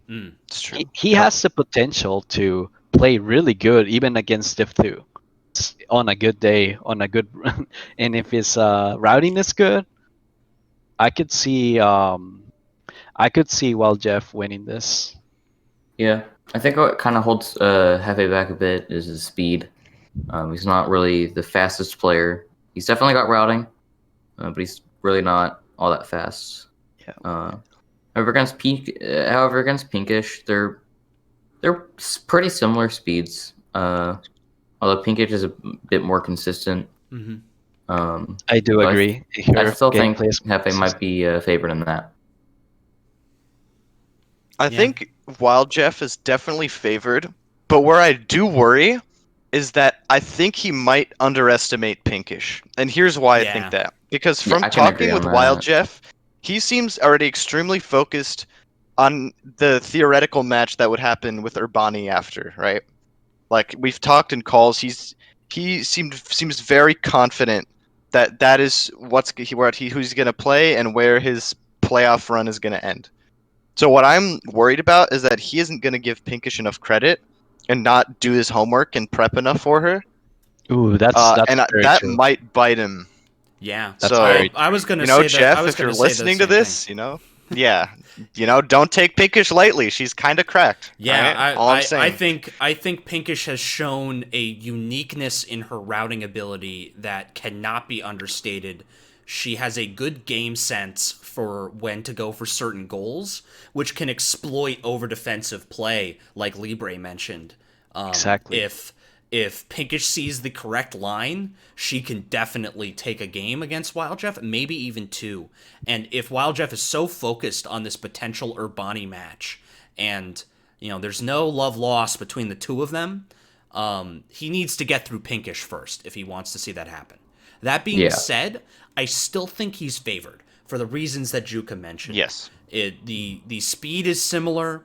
I think his routing has been consistently above Pinkish's level, but I think Pinkish does have the capability to spike, and if Wild Jeff is not careful, Pinkish could very easily take this series, and he will never get his Urbani match in the playoffs. Yep. That's a good conclusion right there. So I think we have Wild Jeff moving on most likely, but that's not a definitely is going to go that way like it was with Dex. This is much more. It's going to be contingent. He's going to have to play well, and he's going to have to put in his prep work. Yeah. As we move on to match H, I want to just let you guys know that I just realized everyone on the bottom part of the bracket right here has a J name. You have Jared, Django, J Buzzyb, and Jukatox. That's crazy. And hey, if Wild Hefe gets his match, you have Wild Jeff too. Yeah. Only it's with a G. Doesn't really count. G Jeff. Close enough. We'll give it to you. Oh, Hefe. That's what people call him. Well then let's talk about the J that we haven't talked about. The J Buzzyb. Bit of an overperformance story, I think. I'm not sure what people expected for J Buzzyb going into the league, but definitely showed up and impressed. I think all things considered, and sort of had a bit of a weak back half of the season, losing to Juan, losing to Mojungo, but has looked like surprisingly dominant in the front half of the season. And I think the defining factor of J Buzzyb, which I've heard people draw similarities to Samu in this way, in that he seems to be able to counter the traditional bingo play. He seems to have sort of a very good read on what his opponent is going to do, and sort of is able to build routes that counter it pretty handily. And if he gets ahead, he tends to stay ahead, and really tends to be able to drive a victory from the get-go. But if he ends up on the back foot very early, he's definitely beatable, and he's had cards where he's looked not the strongest, and he's had cards where he's looked much more variable in his play. But it cannot be understated that he has had some pretty dominating victories against some of the top Division 3B competitors. And cannot be taken lightly, because just that demonstrated strength is so large. To me, J Buzzy feels like a wild card in a way, where I feel like if he shows up, he could beat almost anyone. But I think he also definitely has matches where he will make kind of odd decisions. Specifically, what comes to mind is his match versus Mojungo, where he had a significant early lead. Mm-hmm. Like, I literally tuned out of the stream. I was like, "This is over. I don't see how Jay Buzzy find the lose con." And yet, But he did. yeah, Mojungo showing his comeback prowess. It's just the experience coming in. But And look who he's facing in this match that we've constructed. exactly, that's Mojungo. also like the storyline. Like. Does Mojungo win in the best of 3 though? It's hard. Jay Buzzy B is he has beaten me in a scrim earlier in the season, and we played 2 games this season, and there was a match where I drafted all my goals. He drafted all his. He just threw all his goals in the trash can, all the draft goals, and he just went to Gelato and got everything in one. And it was a close match at the end, but still, though, Jay Buzzy just immediately told me after game, "You tend to go for your draft goals a bit too much." But I believe the weakness of Jay Buzzy B is not late game, not knowing his win cons and not finishing out strong. I do believe that's the drawback of Jay Buzzy B, and I've seen that in his play a little bit. And if he doesn't play good for that, I could see Mojongo maybe beating him again. But I think Jay Buzzy B will bring his A game, and I think he's going to be screaming, and he's going to want to, because I believe Jay Buzzy B is a very competitive player. Mm-hmm. He was in the melee scene a while back ago, and I believe that he will want his revenge back against Mojongo. So I do see Jay Buzzy B playing very well this match. Yeah. So I will put Jay Buzzy B on top. Libre, did you play? Just to clarify, did you play Jay Buzzy B like in bingos like years ago? I don't think we ever met on the 2v2 tourney. If we did, maybe I did play him maybe in a scrim a long time ago. I believe maybe he was my partner in a 2v2 scrim one time too. And he's we're brothers from a while back, being one of the older players in the community, um he's just a lad, so yeah. I just want to know what you kind of thought about his bingos over the years. He's played about the same, but he's been learning a lot more recently. Mm-hmm. I remember he was asking me for help to how to get the turbo, the early turbo unlock, and I told him how to do it. He was having some difficulty, and he was able to learn it quite a bit fast after that, so he didn't need my help anymore. But he needed to I remember him needing to defrost a lot when he first joined this season 2 of the bingo league, and I remember it took him quite a bit to get to where he is now, but the drawback is still about the same, the late game decisions and knowing his win cons. If he fixes that, I think he can win this. Yeah, I would agree. I think that's how I see it. I think Mojungo may be able to pull a game out like he did against Jay Buzzy B, but I don't think Jay Buzzy B will lose twice. A best of 3, yeah. In a best of 3, yeah. I think it's just too insurmountable. Mm-hmm. So that moves Jay Buzzy B up to face another member of this quartet, but we've got a showdown of epic proportions here. You have me moving on to face you. Is that because... So, Libre, did you pick that because your only loss this season was against one Mr. Yato? And so you picked me to advance, so you wouldn't have to deal with the mental anguish of facing the one person keeping you from an 11-0 record. I will say this. I will man up and pick Invasion against Mr. Jato if Mr. Jato wins and goes to face me. All right, you've heard it here first, but I think you are the number 1 seed out of Division 3A. It is hard to understate your accomplishments in the rest of the season. Obviously, we didn't get to see you really play until week 2 because of the Tom Dollars forfeit. But since then, you sort of just started off strong and got even stronger.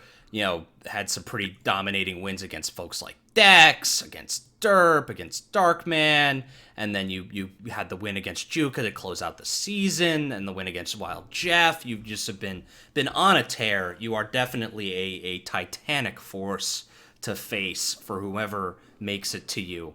Oh, please, this is not the Libre 1st to 13 podcast.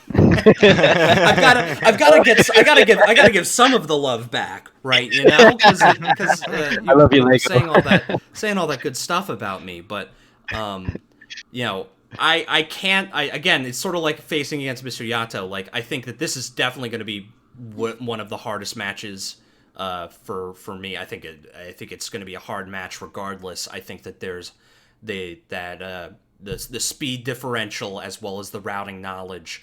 The routing knowledge may be comparable, and the speed advantage is fairly large. That it would be an uphill battle for me to win two matches. I may be able to take a game off, I may not, but I think you might need to. Sorry, for sure, you need to. You need me losing 3 minutes and getting the turbo. You need me. I need you to fail the clip for a little while. Yeah. You need me to have a really bad day too, and yeah, yeah. Yeah, I maybe see myself taking a game, but it would be a tall order to take two. I could see it on if the first game is very shaky on the first variant that I pick, and you take a win off of that, and then you pick your variant of your choice. I could see it'd have to be a confluence of factors, I think. Yeah. I will also say, I feel like Libre, the way you route and like think about the game, I feel like that works really well against slower players. Because what I feel when I play against faster players is a lot of time they undervalue Pinna and they ignore it. And then even though I'm slower, I can like make up that difference in Delfino shines. I can make up that difference by doing like early Rico or in other quick shines. But I feel like what you have over some other faster players is that you tend to value Pinna like you when you can go to Pinna, you tend to, as opposed to a lot of people who will go with like 12 shines and think they'll still win. I do agree, and many people are starting to see that, and they can also, counter my play with maybe a Serena or a Pianta, or they or like a heavy blues route with progression towards Pinna. And I believe if it's a really good blue card, then you might have maybe an edge over me, possibly too. I'd say more times though, out of not you're going to get this pretty handily and with good reason. I think that you've definitely been one of those that has improved a ton over the season, and your record definitely reflects that. Yeah, I'm still disbelief. I can't believe that I done this well. Coming back after in the bingo for like, when was the last time I played bingo in the row control tournament? A long time ago. Dang. So that's 2 or 3 years ago or something like that. It's been a while for me. It's been a long time, and you came back roaring. So from the grave. I will put you over me, but I will not let that mental block. Please don't. I will come at my full strength. Yeah. I want to give you a good match. Bring me everything you have. Speaking of good matches, Juan versus Dex. Juan, former Division 2, dropped down to Division 3, has definitely left his mark as the number 2 seed behind a certain individual we will be talking about very soon. Dropped 2 games during the season. And they were against the number 1 seed, and then also against Mr. Tomato, pulling out a victory against Juan. But after that Urbani match, we're again looking at a 1, 2, 3, 4, 5, 6, 7 game win streak for Juan. He has looked nigh untouchable, closest match after that point was against KO. Which was again, I think more of a testament to KO's strengths than necessarily Juan's weakness there. I think Juan looked still pretty good during that match, but KO definitely looked a lot stronger than he had earlier in the season. And then going up against Dex, this is going to be a pretty quintessential speed versus routing matchup. I think Dex definitely has the edge in terms of speed. So who wins then? Will be Juan's routing or Dex's speed plus routing? This is really difficult because Yeah. I feel like Juan's win condition in all of his matches is to find this huge big brain thing. But I also feel like if there's like a throw artist between Juan and Dex, it is probably the guy who spent 10 minutes trying to do rocket storage against me. So I feel like the question is like, I feel like Dex is known as this really solid player, and what he also has is speed, right? And the question is that going to be sufficient to defeat Juan, right?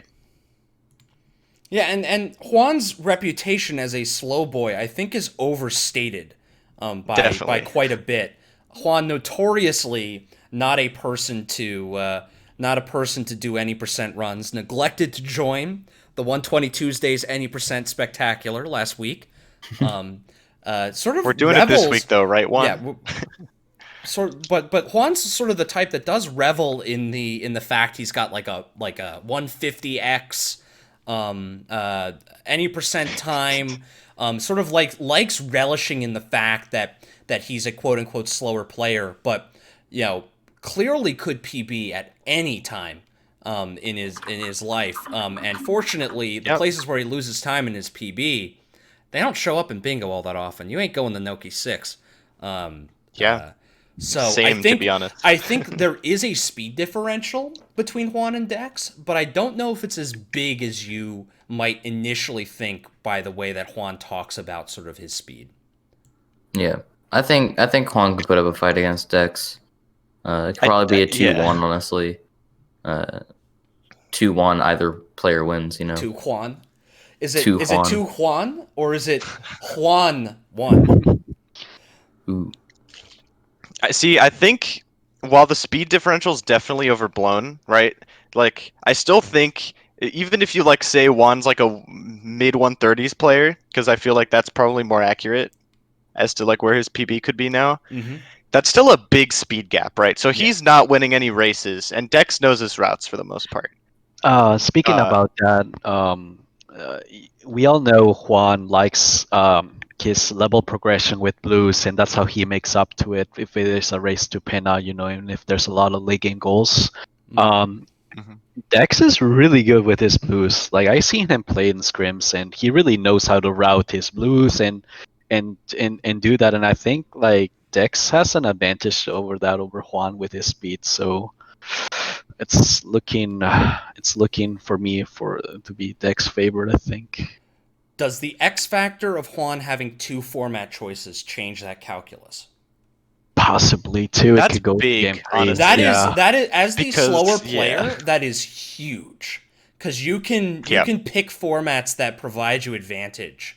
Now, notably, that probably won't be Invasion. I think me and Juan don't see eye to eye on this. I feel like Invasion is advantageous in some cases if you are the slower player. Obviously, I don't you can agree. also get blown out. But I felt like my best match in Invasion was against Urbani, and I was decently set up to potentially win that. But I think that you could pick a row control or a draft. Or King Boo lockout. Or King Boo lockout. I don't think we're going to allow King Boo lockout, but I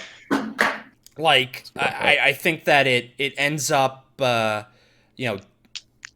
it'll still be tough. I think this is not a gimme for Juan by any stretch of the imagination.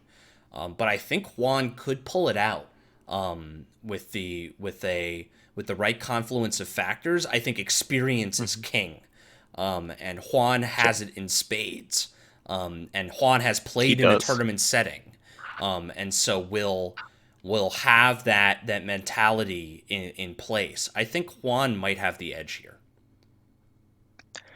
This is really tough for me. I think Juan's win condition is very narrow, and that is I pick probably row control, and he probably picks like draft if we ban King Boo Lockout. I don't know what the rules are with that, right? And I think I know how Juan feels when it comes to invasion. It feels like an RNG game where if you just get the wrong card, you just lose. And then sometimes you get a decent card and you still lose just because you're slower, and that happens, right? Mm-hmm.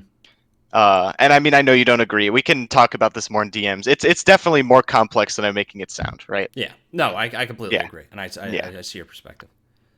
But yeah, I think what's key is whether Juan can win in his picks. That's what he has to do to win his match, I feel. And most importantly, me and Juan, we're gonna be scrimming. All right, Juan, come on, brother. You got this, brother. Let's do it. Secretly DM me your first pick, and we will scrim that a lot. Make it interesting. That's Libre a big wants offer Juan from Mr. Libre. Yeah, Libre wants Juan to face him in semis. Clearly, just get the full read, right? Because like if Juan wins, that's who you're facing. You face Libre. You face the winner between Juan and Dex. So that's correct. Who do you think is gonna pull out the win here? The winner between Juan and Dex. Juan and Dex. I still think Dex takes it. I believe. It's gonna be a close match, and I feel like it's gonna be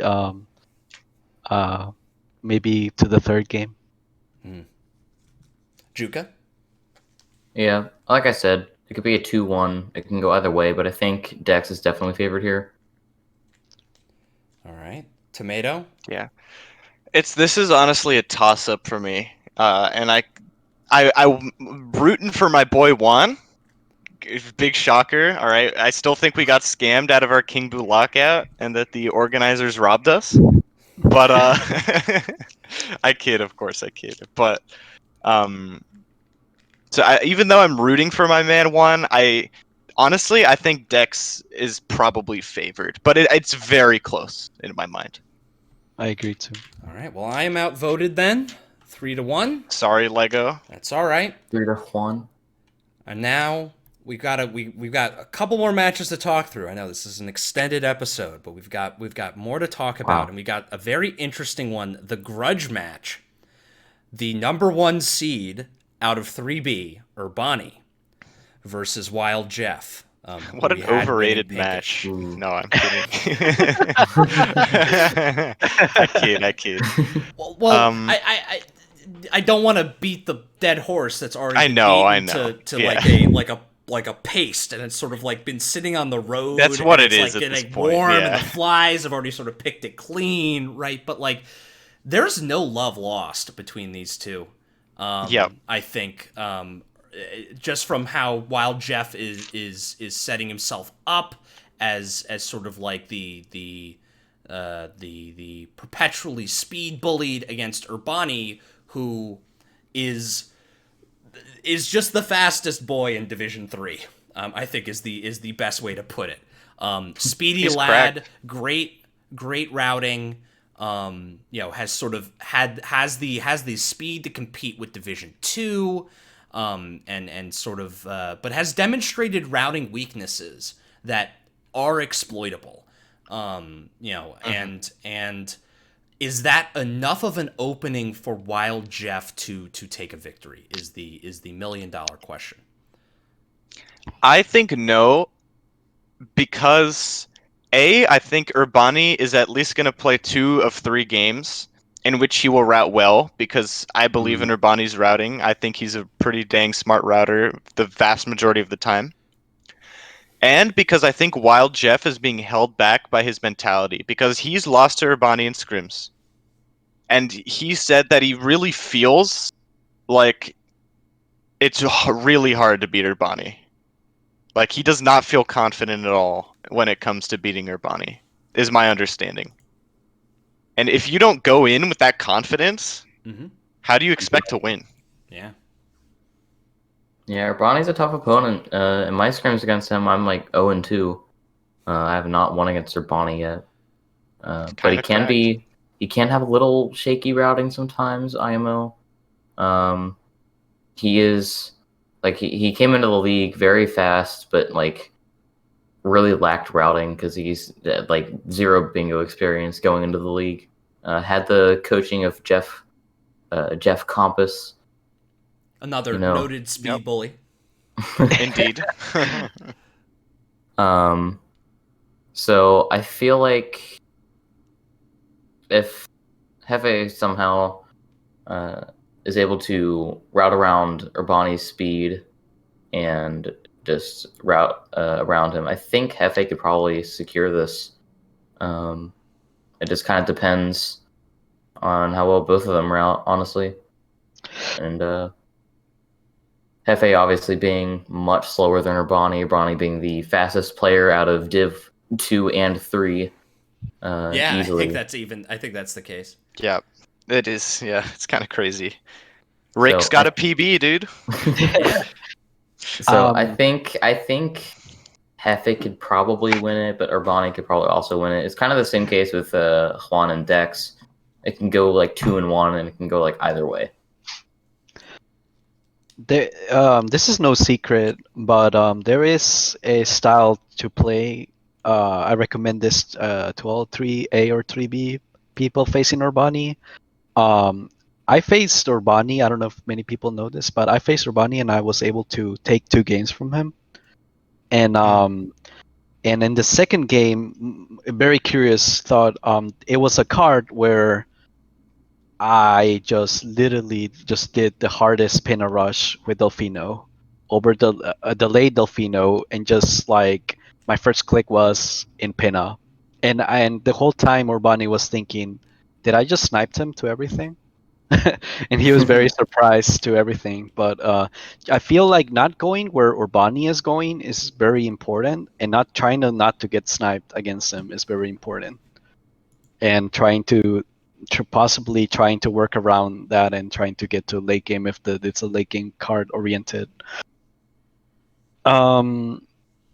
I do well, but with that, I feel while Jeff plays just a bit too defensively sometimes, and will let Urbani get a lot of goals on the card, and I think Urbani will take this. Yep. Yeah, I have to give the edge to Urbani here. Sorry, overrated bingo player, I suppose. And that'll be enough of that overrated talk, because we've got a very, I think probably underrated match: Juka versus J Buzzy B. Now, Juka, how do you think your season went? All things considered. My season went okay. I think I just kind of, some of my matches were kind of cringe. Some of my matches were okay. Were actually pretty good in some cases. Like my match against Yada was really good in many people's eyes. A match against Tom, I actually routed really well in a lot of people's opinions. That was really impressive. I really liked that match.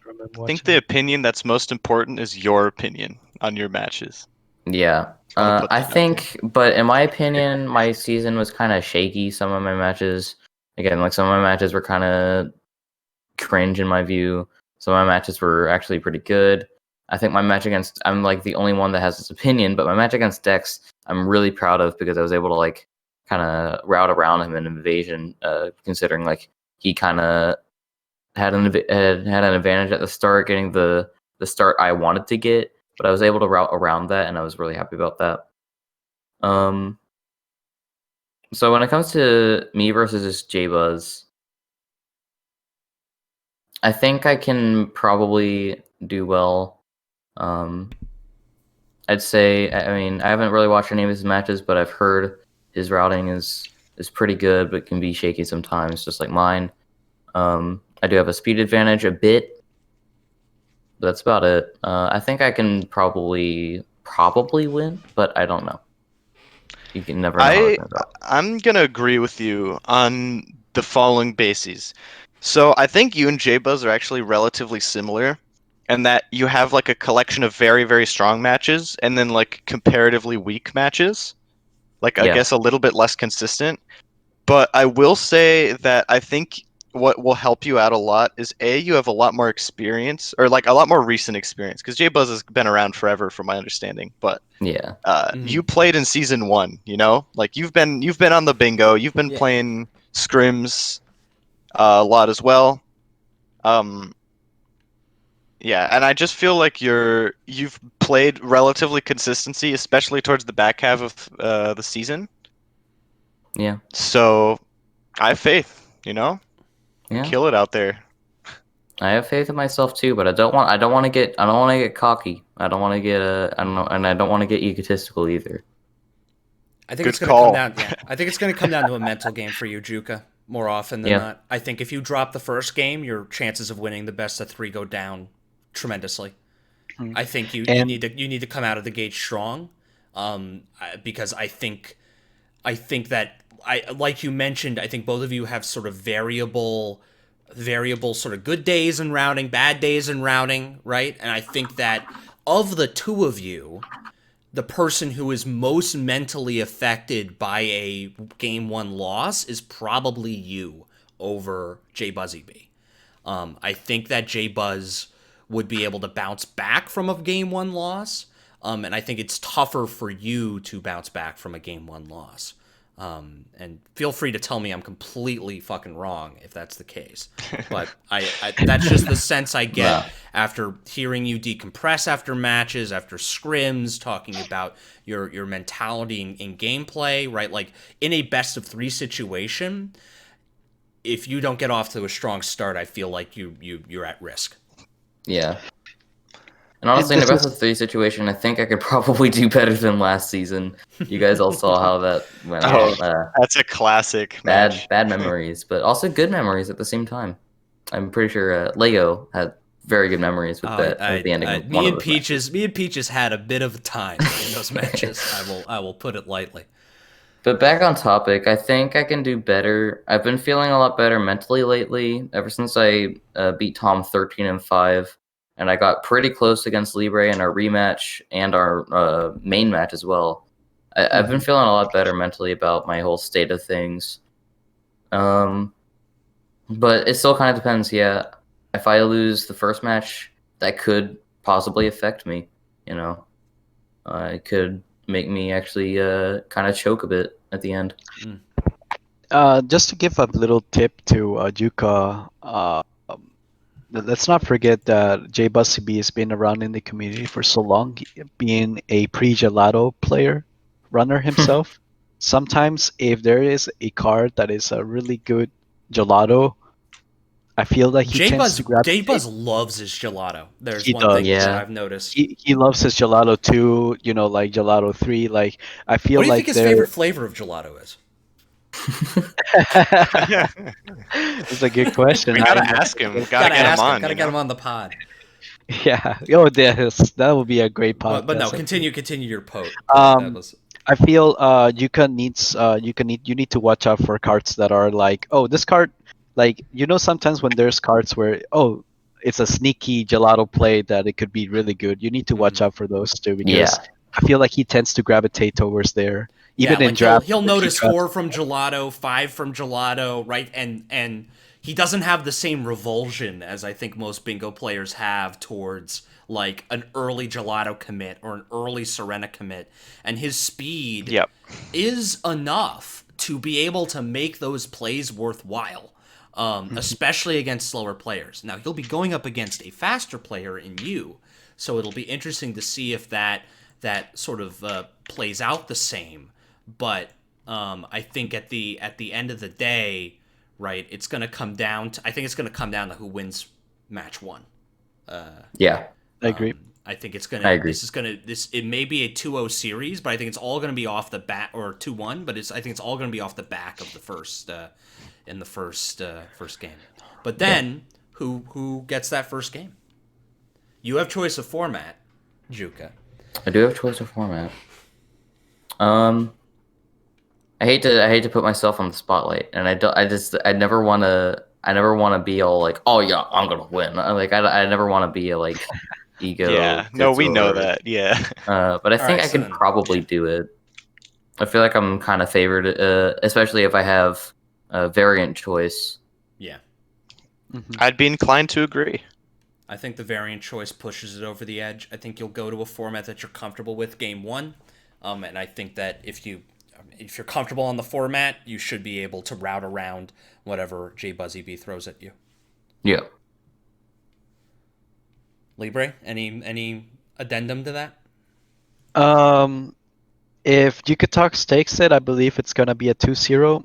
If somehow J Bussy brings his A game and Jukatox doesn't have a good mentality, I can see it being a 2-1 going to the third game. But I think I will take this to Jukatox. I think he will pull through.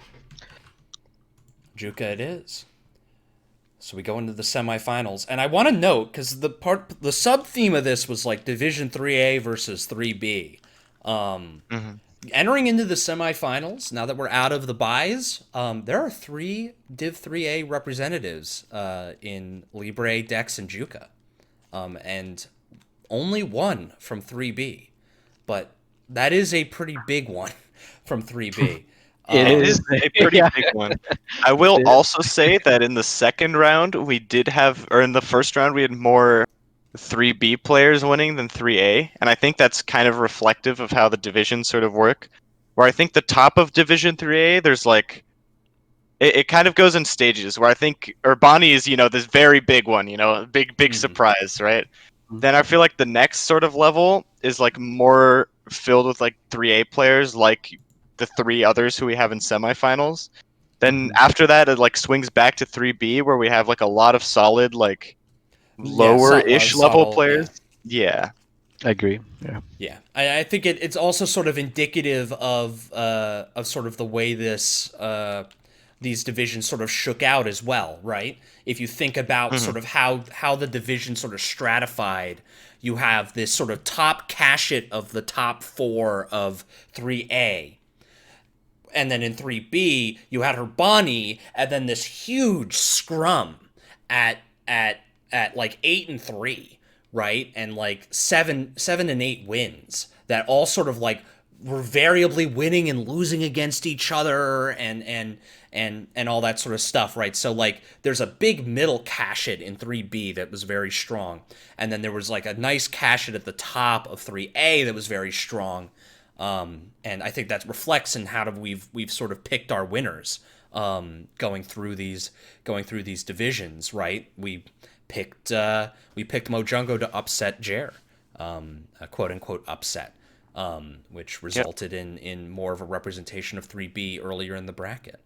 But it's 3A party as we enter match M in the semis, Libre versus Dex. And you were talking up Dex quite a bit, Libre. But do you think you got it in you for a best of 3 to win? I think this almost feels like a little finals again from like in like a 3A finals right here. This is the 3A finals basically. Now you played Dex you played Dex in sort of the beginning of the middle half of the season, beat him 13-9 in Invasion. Obviously Dex went on to perform very well in the rest of the season.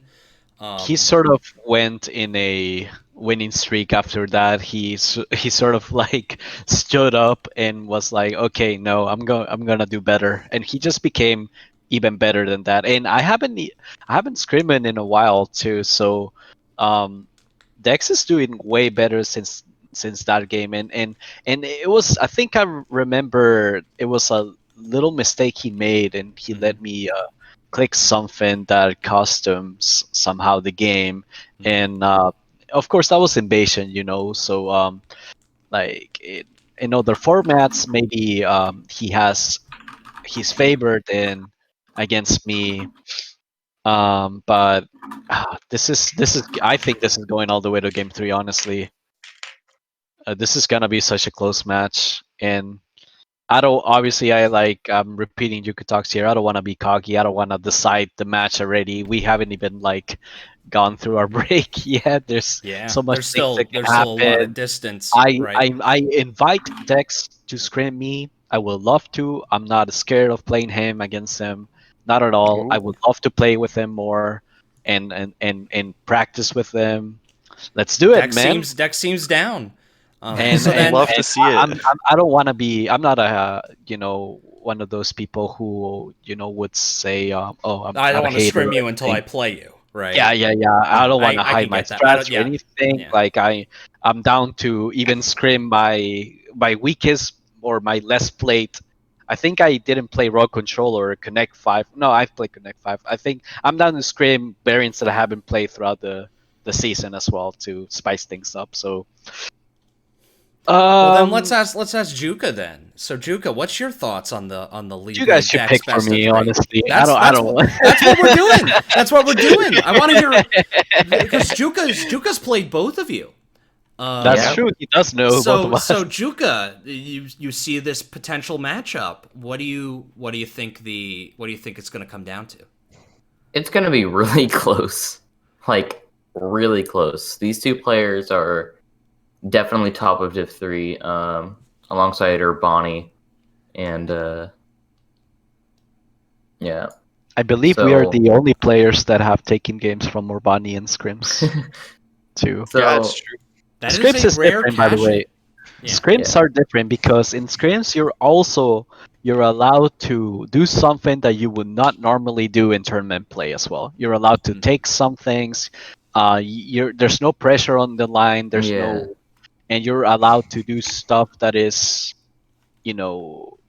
different from your tournament play as well. So you can kind of experiment with it. I did that in my first scrim against Urbani. I went really experimental with my route, and it almost actually kind of worked. It was a pretty close match. But in this case, Libre Dex are two of the best players of Div 3. This is going to be probably really close. I think it could be probably a 2-1 situation. Going all the way to match 3. And it can go pretty much either way, like many of the past matches as well. Like, it can go pretty much either way. Yeah, and I mean, again, right, Dex has improved so much since the beginning. One thing that I will say is Libre, I don't know if you like are hiding this info, right? You don't have to share if you don't want to, but after what you said about not, what variants do you think you're going to pick against Dex if that match happens? He's actually beaten me in normal lockout. So, and there it was a card where it was a very clear. There was only one path throughout the start, and we managed to mirror our same routes in the entire 21st minutes, I believe, and we were going to places and I got sniped. For me, just getting a little bit too many blues at the start. I looked back at this scrim too and I saw that I just got a little bit too many blues and I got sniped to 3 hidden and then 2 hidden and no gelato, and I started in Rico and got Rico 2 hidden, and I got a little bit too many blues because there was 23 Rico on the card.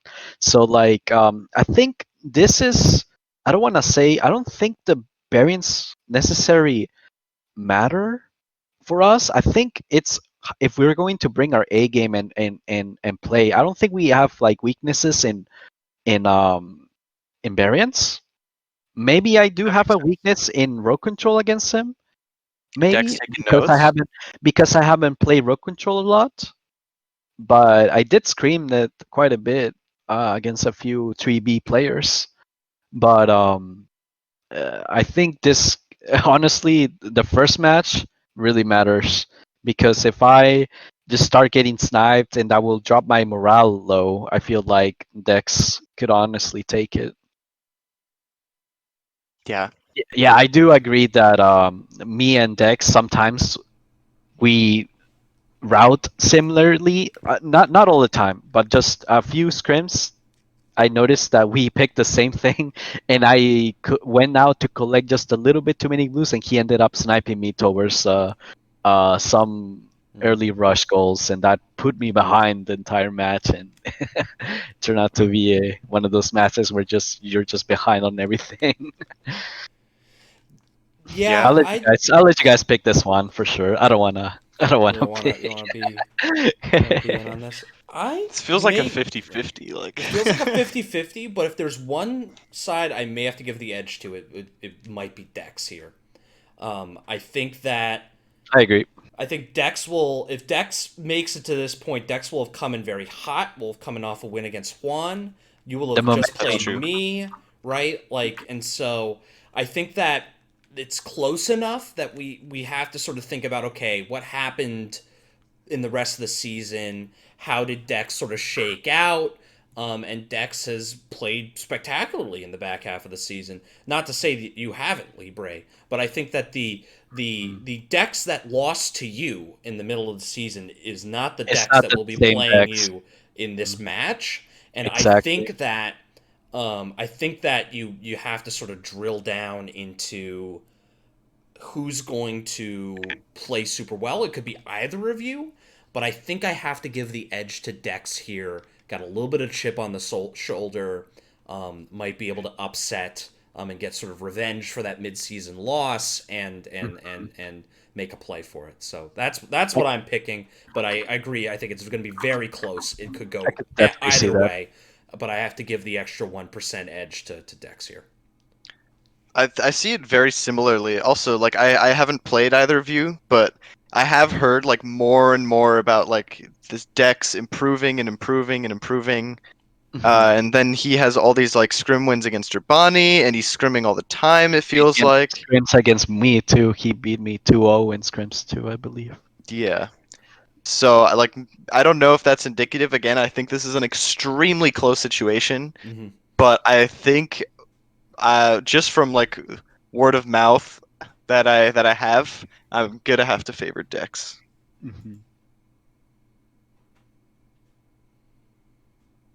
All right. Looks like it's unanimous. So we'll put it in for Dex then. Moving on against Libre, and then we'll talk then about Urbani, who's pouting in chat right now, and Juka. Yeah. He's Oh like, boy. I want him to This'll talk be- about me. Yeah. Well, now we're talking about Mr. Urbani, which probably has a very tough opponent in Juka. Oh boy. I would think, all things considered. Juka, you are a speedy boy yourself. Not as speedy as Urbani. Yeah. But speedy. definitely I'm pretty have fast. speed that can rival Urbani's. Yeah. In terms of pace, you're coming in hot after like a recent any percent PB, right? You're on top of the world. Do you think you got it? Do you think you got the juice? Can you take down 3B's 11-0 star? Yeah, that's tough because he's a really tough opponent. Like I said, I have not won a single scrim against him. He's very much faster than me. I consider myself around the same speed as the other semifinalists, with the only exception being Urbani, who is much faster than I am. But I feel like what kind of plays into that is like more of a routing. I try to route around his speed whenever we do scrims. And I'm sort of successful most of the time, but I still kind of like struggle with like mid game stuff and kind of like continuing to route around the speed even in like the mid game and late game even. So I think what kind of holds me back is that. I think that's one of the most oppressive aspects of Urbani's play is like you can be ahead of him at points in the match, but he's just so explosive in the back half, and that he can make up differences that you thought that you were ahead to. Right? You might have been first to Pinna by some stroke of luck, but you ain't getting the Noki first, right? Unless you're doing like 12 unless you're doing Delfinos like or something. all the Delfinos in the world and you're a lord.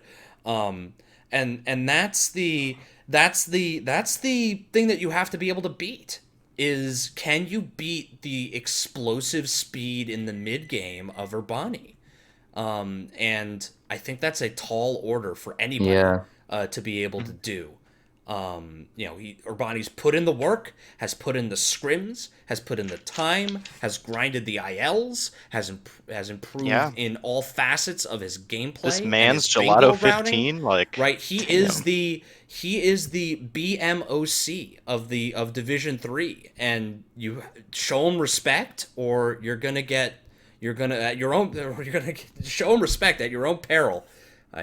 Some way of phrasing that, but yeah. Well, so I'll go. I'll take this one. Yeah, So go on. I think while this is definitely interesting, one thing that I do value a lot is like scrims. And I'm pretty sure Urbani's 2-0 against you. And again, they were close scrims to my knowledge, right? But yeah, pretty close both times. But yeah, like results are still results. And like from that alone, I would say I'd have to favor Urbani. And not gonna lie, Urbani's even better in tournament than scrims, from like my understanding. Because me and Urbani, we scrimmed at one point. It was really close. He got some crucial snipes on me. He won deservedly, right? But then in tournament, he just messed me up. And I mean, again, you could like attribute that to format. I kind of suck at invasion, right? Which is fair. But I just feel like Urbani in tournament, he's kind of a god. He doesn't crumble. Yeah. I have yet to face him in tournament play, and I think that's the difference too, because Urbani and scrims could be differently too from tournament play. And I believe Urbani has a really good mentality when he just sits down and he's his tournament match and he just plays out of his mind, no mistakes, really fast, and that's really scary. Yeah. Yeah. I feel like what this match kind of comes down to is how well I kind of improve or prepare for playoffs in general. Jeff and I are going to do a scrim, like Jeff Compass, not Wild Jeff. We're going to do a scrim at one point, just to help me prepare for kind of like a tough opponent, you know. Mm-hmm. And also just to prepare myself for what I have to expect, you know. Yeah, I think it's an uphill. I think it's an uphill battle for anybody who's facing Urbani. Urbani has definitely established himself as the Titan of Division 3, and that's not to say that as we mentioned, with Wild Jeff, right? It's sort of the same deal. Like there are conditions under which Juka you could probably beat Urbani, but I think those are fewer than the conditions under which Urbani beats you. Yeah, so I think I have to give the edge to Urbani. Yeah. Bunny wins again in the Preds. Bunny wins again. Bonnie wins again. So then that sets up this final. This sets up this final of Dex versus Urbani, and we've talked them up all a bunch. So it comes down to brass tacks. Who's gonna pull it out? Who's going first? I don't want to go first on this one. God. I'll take it. This is probably gonna be. Okay, yeah, you go. Alrighty. I believe this match is one of the biggest ones in this whole tournament. I believe that this match is going to go all the way all the way to the third game, all the way to 12th and 13. Honestly, oh my god. I think. Oh my god. I believe that Urbani will just keep getting better and better as well. Yeah. And the biggest question is, who's going to improve the most during this break? Who's going to sit down and scrim the right people, not the wrong people, but who's going to scrim against the right people to kind of help them get better and get better at their weaknesses, if they have any.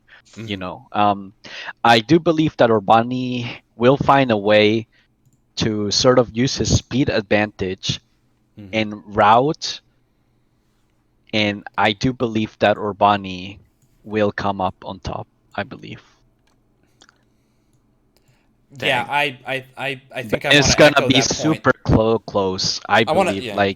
I wouldn't be surprised if Dex takes it.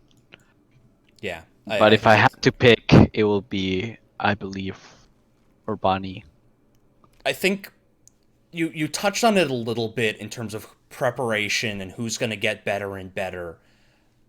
I think between the two of them, Urbani still has more to rise. than Dex does at this point, at this particular moment in 2021 as we're preparing for this tournament. I still think Urbani has more headspace to be able to improve versus Dex. I think Dex has improved a lot, but I just don't know how much there's left for Dex to reach it. Like, if we're thinking like Super Saiyan, they've been Kamehamehaing for like the past 9 million episodes, right? And they're going even further beyond, right? How much further beyond can Dex go? How much further beyond can Urbani go?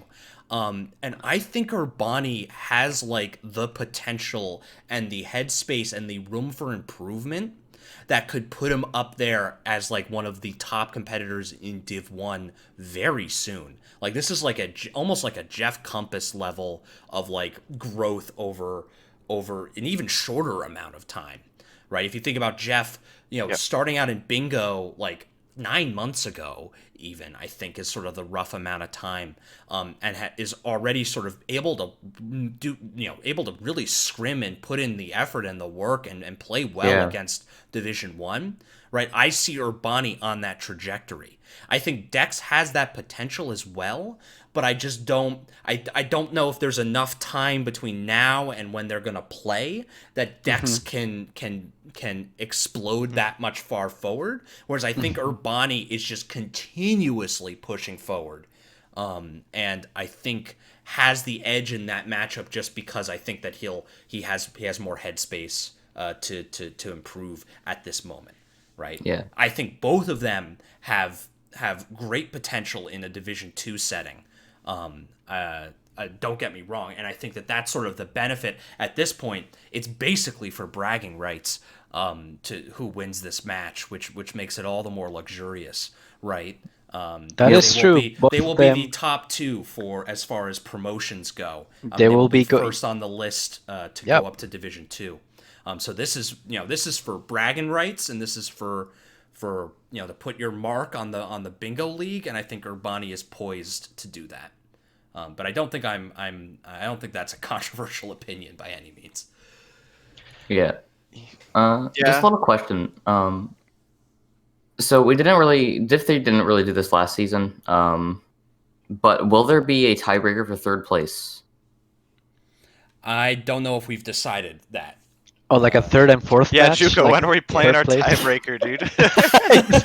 I'm fine with being tied for third place in season 1. Me too. Coming soon, near theaters near you this Sunday. I'm sure it'll probably be like last season where we had some fun third place matches. Maybe we'll do something similar. I remember the Paper JJ third place match where we just sort of had their voice comms because they were in the same voice chat as each other, and they were just sort of chatting.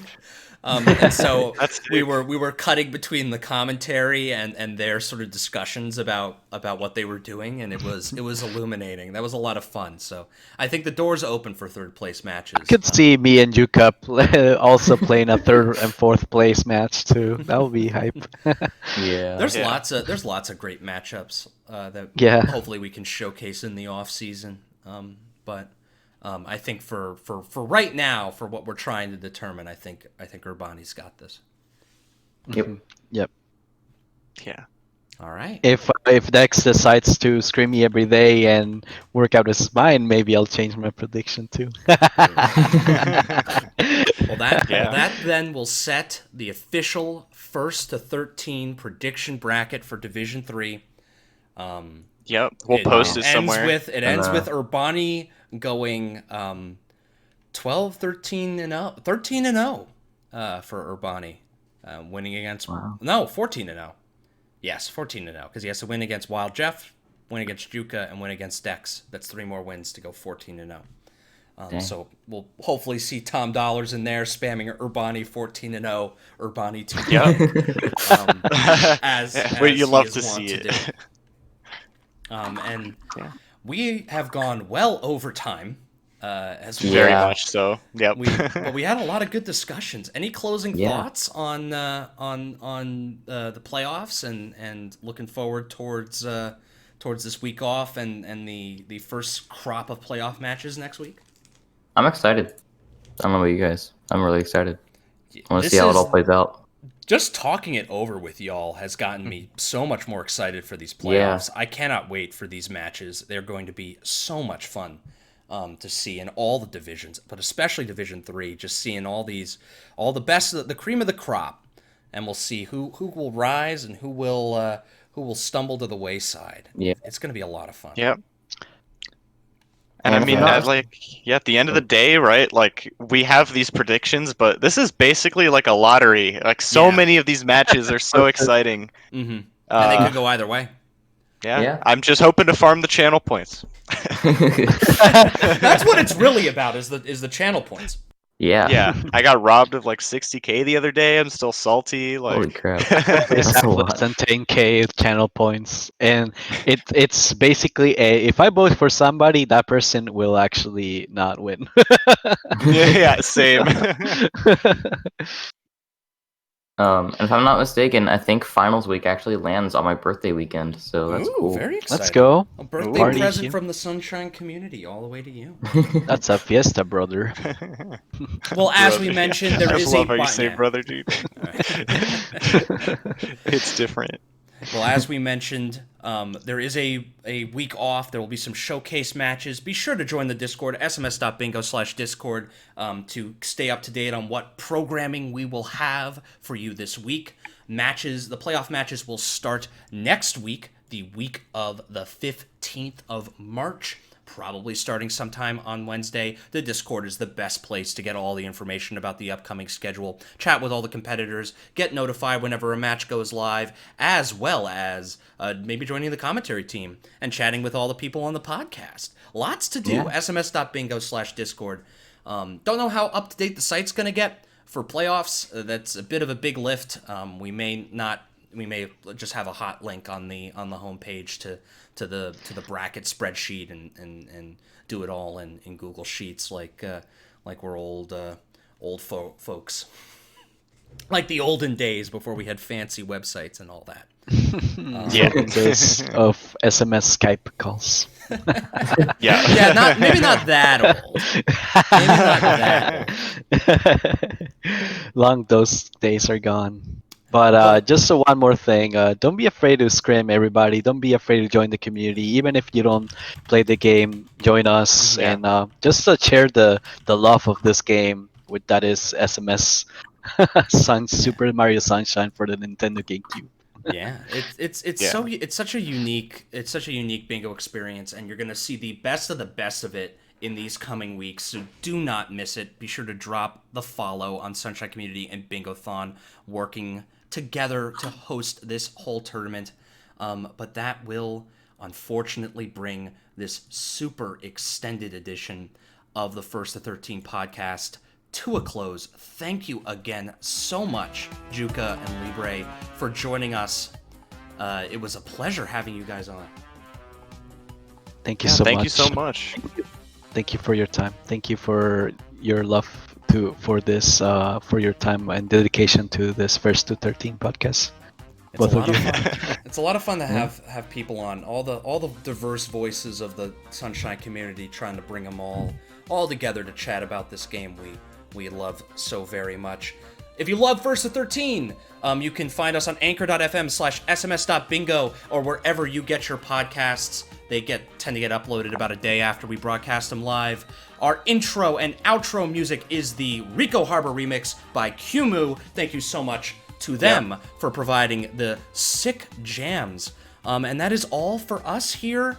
Thank you so much for watching. Stay safe, stay healthy, and have a fantastic rest of your week. We'll be back again next week with more First to 13, the Super Mario Sunshine Bingo podcast. But until then, have a fantastic night, and we'll see you soon. Yeah. Yep. Take care. Peace.